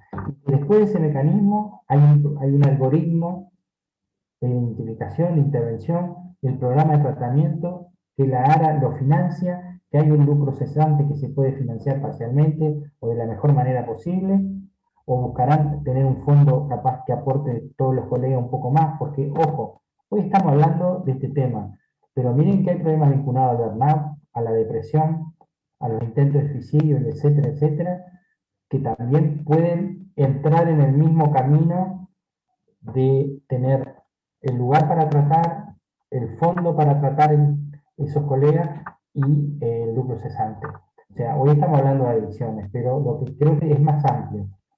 Entonces, yo creo que para mí el camino, Eduardo, es la institución asume una política. ¿Cuál es la política? Bueno, tenemos un algoritmo, tenemos la respuesta. Porque el gran problema que yo siempre me costó hacer entender en muchos lugares es que cuando hay un problema hay que tener un problema, hay que tener una solución. Una solución. Bueno, informamos y educamos para identificar qué es lo que tenemos que hacer para hacer la identificación, el proceso para llegar a la intervención. Pero no llegar a la intervención y decirle, vos estás enfermo. No, estás enfermo y tenés este problema y puede pasarte esto y esto. Tenemos donde tratarte, no te vamos a dar un dinero mensual por determinado tiempo y también explicarle a las instituciones empleadoras que estas situaciones pueden pasar y que ustedes tienen las respuestas para mejorar eso. Y que después, si llegado al final del día, al final del camino, alguno no puede volver, hay una opción. Hay opciones. La reubicación razonable, que esa medida. Por lo tanto, yo creo que institucionalmente, si se explica a los socios la estrategia de comunicación, la tendrán que ver ustedes. No sé en este momento cuántos afiliados tienen, cómo se comunica, qué canales, si es a través, bueno, hoy obviamente que no es presencial, pero buscar con la gente de marketing o de comunicación que deben tener ustedes, cuál es la mejor estrategia para, en definitiva, el socio estar informado y que no sienta ese problema. Eso va a cambiar el paradigma. No miro para el costado. Si yo sé que mi compañero que trabaja conmigo, que hace las guardias conmigo, trabaja los turnos conmigo, lo veo mal, no me voy a sentir culpable y decir, no, mira, loco, te estás enromando la vida, vamos a hacer algo. La sociedad nuestra, la asociación tiene herramientas, y bueno, dejarte ayudar, pero tiene que saberlo todo el mundo para no sentir que está actuando mal. Aunque no tuviera ninguna herramienta, nada, ninguna institución, no está mal ayudarlo, porque es lo que corresponde. Es peor mirar para el costado. Mirar para el costado pasa lo que ha pasado durante los últimos 20 años, que hemos sabido, se muere gente. Entonces digo, vuelvo a repetir, Eduardo, la institución es fundamental, vean el mecanismo de comunicación de todo esto, porque entonces la gente tiene que estar informada, o al asociado, porque ahí van a tener el socio, en el buen sentido, de ayudar a ese colega. Te voy a 3 preguntas más y después me gustaría que la gente de la Comisión de Salud cierre, pues se está trabajando mucho desde hace muchísimo tiempo. Yo te quería comentar, vos conocés más o menos como nuestra manera de trabajar en las sociedades de anestesia. Del año 2008, en el Consejo de Delegados que se hizo en la ciudad de Mendoza, se recomendó la creación de la Comisión de Salud. Y nosotros del año 2008 estamos trabajando con una Comisión de Salud y realmente es mucho el trabajo que se realiza. Me gustaría que después, cuando terminemos con las preguntas, lo cierre la gente de la Comisión de Salud, porque realmente es muchísimo lo que se está haciendo en el grado, o mejor dicho, en la etapa educativa de los residentes y también para los colegas. Te paso a otra pregunta que dice, ¿cómo diferencias o cómo se diferencian en las estadísticas sobredosis de suicidio? Buena pregunta. Buena pregunta. Hay dos aspectos. Uno, los antecedentes psiquiátricos, angustia, ansiedad, depresión sobre todo, intentos de autoeliminación anteriores, como elemento fundamental para determinar. Y la sobredosis, porque en general, en algunos países hemos logrado hasta dosificaciones, con eso comprobamos, pero muchas veces se encuentran varias ampollas de fentanilo en el lugar donde se inyectó, y en esos casos es 100% sobredosis. Perfecto. Espero que haya sido tu respuesta ya de alguna manera satisfecho a la persona que la realizó. Otra pregunta. Quedan 2. ¿Existen conductas o situaciones de riesgo que pueden abordarse previamente para evitar la cadena consumo, abuso, adicción? Ejemplo, consumo de drogas sociales. ¿Se debe abogar por el tratamiento o la desmotivación de esta conducta? o tendencia a la sobrecarga laboral? Obviamente. Lo que pasa que, a ver, nosotros dentro de los factores de riesgo pusimos generales, que es para cualquier drogadicción, y los propios de la especialidad. Indudablemente que el multiempleo, la sobrecarga laboral, el estrés laboral, son factores determinantes. Llega la persona, en vez de buscar una salida razonable, una salida saludable, decir, bueno, trabajo menos, hago más deporte, no, trabajo más, tomo algo para rendir un poco más, o tomo algo falsamente para sentirme mejor. Ahí es la cadena. Por eso es importante, cuando hablábamos hoy de las estrategias, en la prevención está la educación, pero en la prevención está combatir los factores de riesgo. Y yo creo que una de las cosas fundamentales, si los anestesiólogos en Latinoamérica, para hablar con más conocimiento de las estadísticas, porque no hablamos de calendarios laborales, y alteración del sueño, que será motivo de otra conferencia. La realidad es que si nosotros logramos que las personas trabajen menos de 40 horas, hagan una guardia semanal, o no hagan guardias, o sea, no hagan guardias nocturnas, hagan guardias diurnas, seguramente esa persona va a tener una tendencia a tener una vida más saludable, que haga deporte, que duerma casi todas sus noches en su casa, que pueda tener una alimentación saludable. En fin, es una cadena de cosas que se van perdiendo a costa del trabajo. O sea que en suma, control de los factores de riesgo, la sobrecarga laboral y el estrés laboral, por poner dos de los más trascendentes. Relacionado con el multiempleo en muchos casos, ¿no?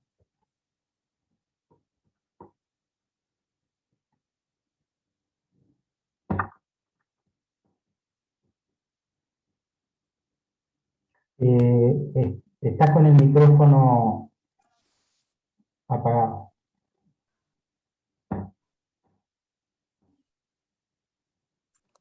Exacto, sí, perdón. Ahora, Te voy a hacer la última pregunta que hay y después le paso la posta a la gente de la Comisión de Salud ya para la parte final.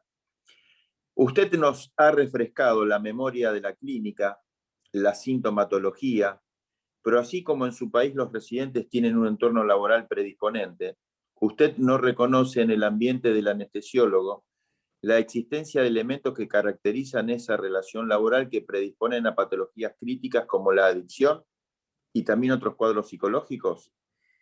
¿Cree que una institución que es psicogénica puede ayudar a un profesional?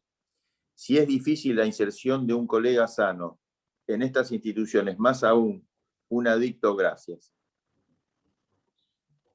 no termino de entender mucho la pregunta, sinceramente, Eduardo. A ver, decodificámela porque no la entendí. No, te la vuelvo a leer. Usted nos ha refrescado la memoria de la clínica, la sintomatología, pero así como en su país los residentes tienen un entorno laboral predisponente, usted no reconoce en el ambiente del anestesiólogo la existencia de elementos que caracterizan esa relación laboral que predisponen a patologías críticas como la adicción y también otros cuadros psicológicos.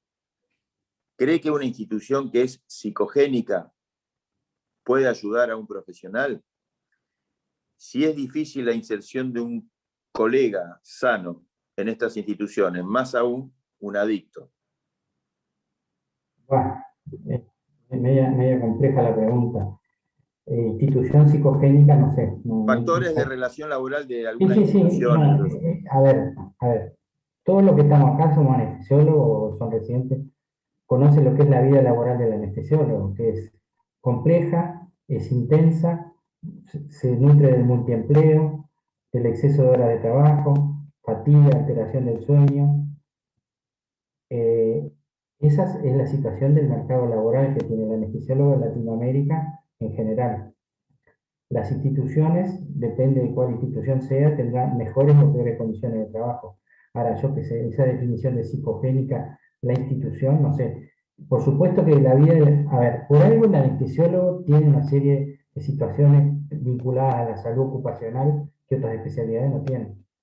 ¿Será porque el anestesiólogo tiene altas demandas? ¿Será porque el anestesiólogo tiene que estar actualizado y tiene que acompasar las nuevas tecnologías? ¿Será porque el anestesiólogo está expuesto a numerosos riesgos profesionales? Esa es la realidad que tenemos. Ahora, la definición de psicogénica, no sé. La inserción de cualquier colega es compleja. Por supuesto que si tiene problemas de drogadicción, son más complejos. Pero todo tiene un hilo conductor que se vincula a todos los elementos que hemos estado hablando. Bien, Gustavo, no sé, ahí, bueno, la gente de la Comisión de Salud me gustaría que dé así para que aporte y bueno. Hola, Hola. ¿se escucha? Sí, Natalia. Bueno, genial. No, yo creo que tenía ganas de hacer como una pequeña reflexión como para ir cerrando. Bueno, además está decir que creo que la charla fue sumamente clara y útil, y lo que me gusta es que entre tu exposición y las preguntas que se generaron, se plantean los mayores desafíos que tenemos hoy en la Comisión de Salud, que tiene que ver básicamente con lo que vos planteaste, que es una palabra que nosotros decimos muy frecuentemente y a veces es hasta aburrido, pero que es el tema de la complejidad. Todo claramente en este contexto es sumamente complejo. A veces uno se siente, a mí particularmente me pasa que me siento como, digo, es tonto repetirlo tantas veces, pero es lo que pasa, y cuando uno se mete en estos temas y a tratar esta temática es sumamente complejo por todo lo que vos planteaste y por todo lo que se vio expuesto acá.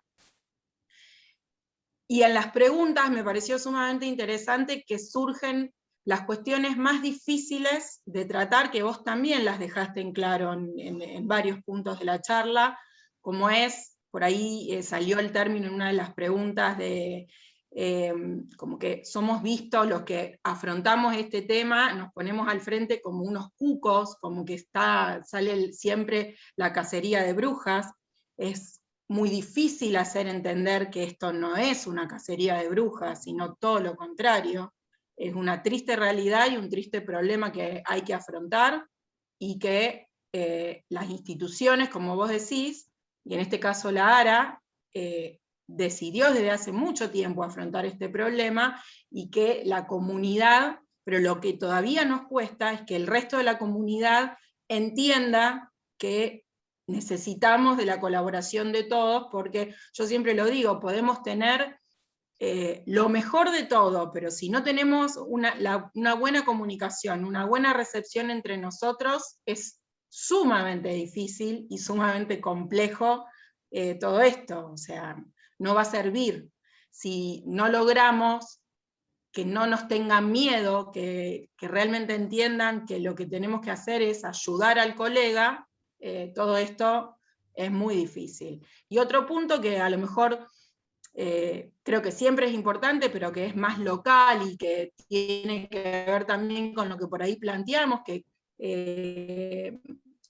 escucharte a vos a veces es más fácil porque hablás desde un lugar de Latinoamérica. Muchas veces todo lo que es protocolos y demás vienen, como dijeron en algún momento también, de países en donde la estructura y la infraestructura y la idiosincrasia es muy diferente. Entonces, también es nuestro trabajo adaptarlo a la realidad tuya, porque para qué sirva, porque tampoco te sirve seguir un protocolo fascinante si en realidad sabes que es totalmente impracticable en tu trabajo diario. Eso, por ahí los latinoamericanos estamos acostumbrados a eso en muchos aspectos. O sea, ves el protocolo que tiene el aparato y nosotros no lo tenemos. Acá es lo mismo.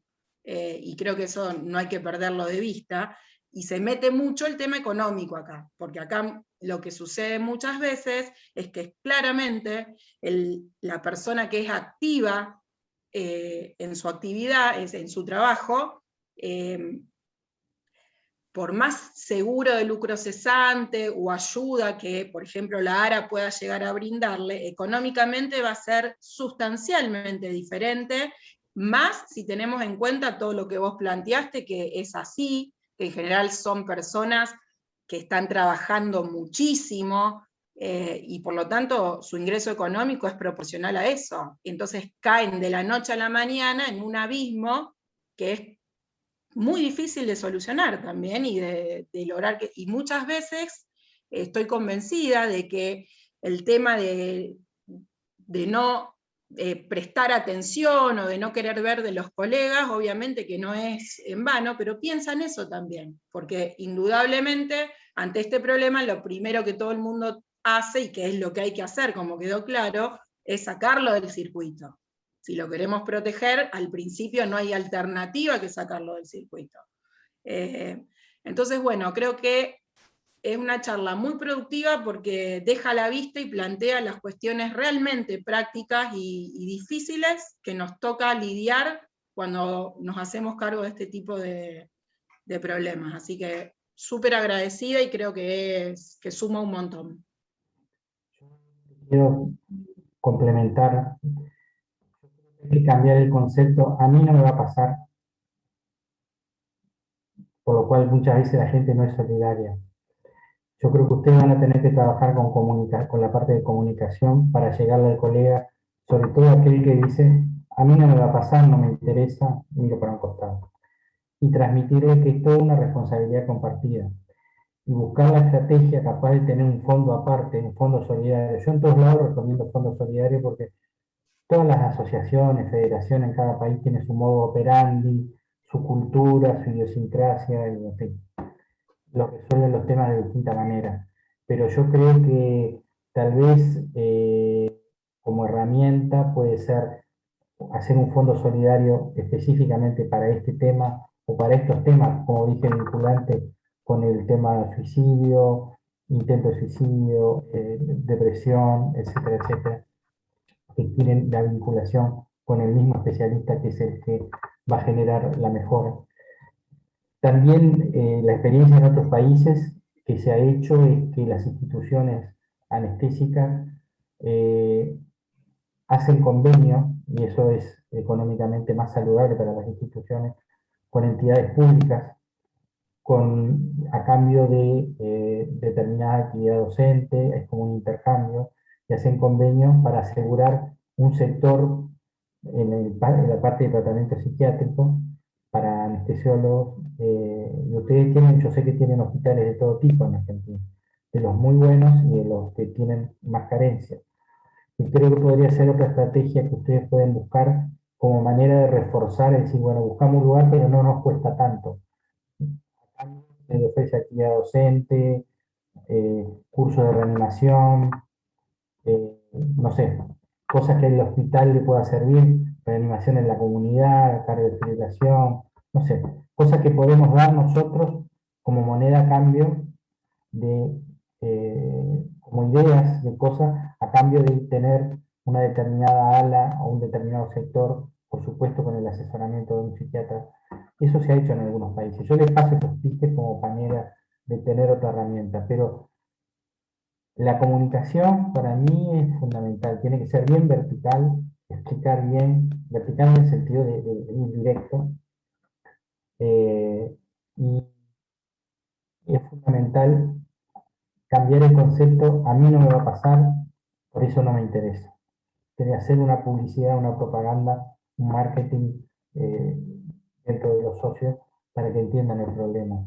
Y también para que colaboren con un esfuerzo extra, porque justamente a mí nunca me va a pasar. Como están las cosas hoy, le puede pasar cualquier cosa a cualquiera. Inclusive, bueno, lo que está pasando con el COVID, las depresiones y los problemas de salud vinculantes a los anestesiólogos. O sea que simplemente, Natalia, yo te complementaba las cosas que tú dijiste, que pueden ser una herramienta que puede servir.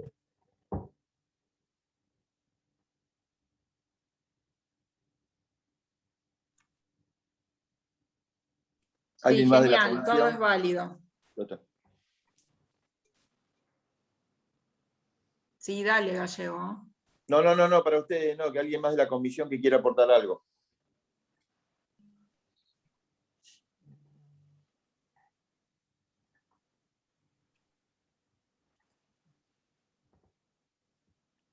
Marisa, no se escucha, tenés el Avísele a Marisa que tiene el micrófono cerrado. Apagado. Tenés el micrófono apagado, Mari.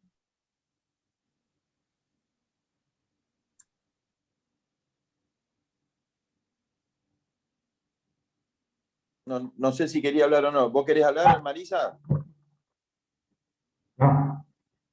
No. Bueno, no sé si no hay ningún otro aporte. Creo que, bueno, en primer lugar, agradecerte. Creo que para nosotros es muy importante haber podido charlar de este tema. Y bueno, y creo que apenas se puedan levantar las fronteras, abrir las fronteras, poder convocarte ya en forma presencial y bueno, y poder seguir charlando sobre todo esto. Agradecer a todos y a todas las que estuvieron presentes.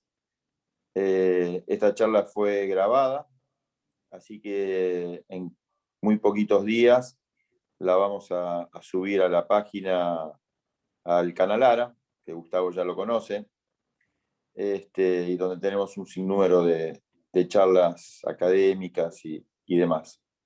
Así que nuevamente, en nombre de la asociación, en nombre de la carrera, en nombre de las coordinadoras, de las moderadoras y en nombre de todos los anestesiólogos, anestesiólogas, residentes de nuestra ciudad, agradecerte la excelente exposición que tuvimos hoy a la noche. Así que nos estaremos viendo pronto, por este medio o personalmente.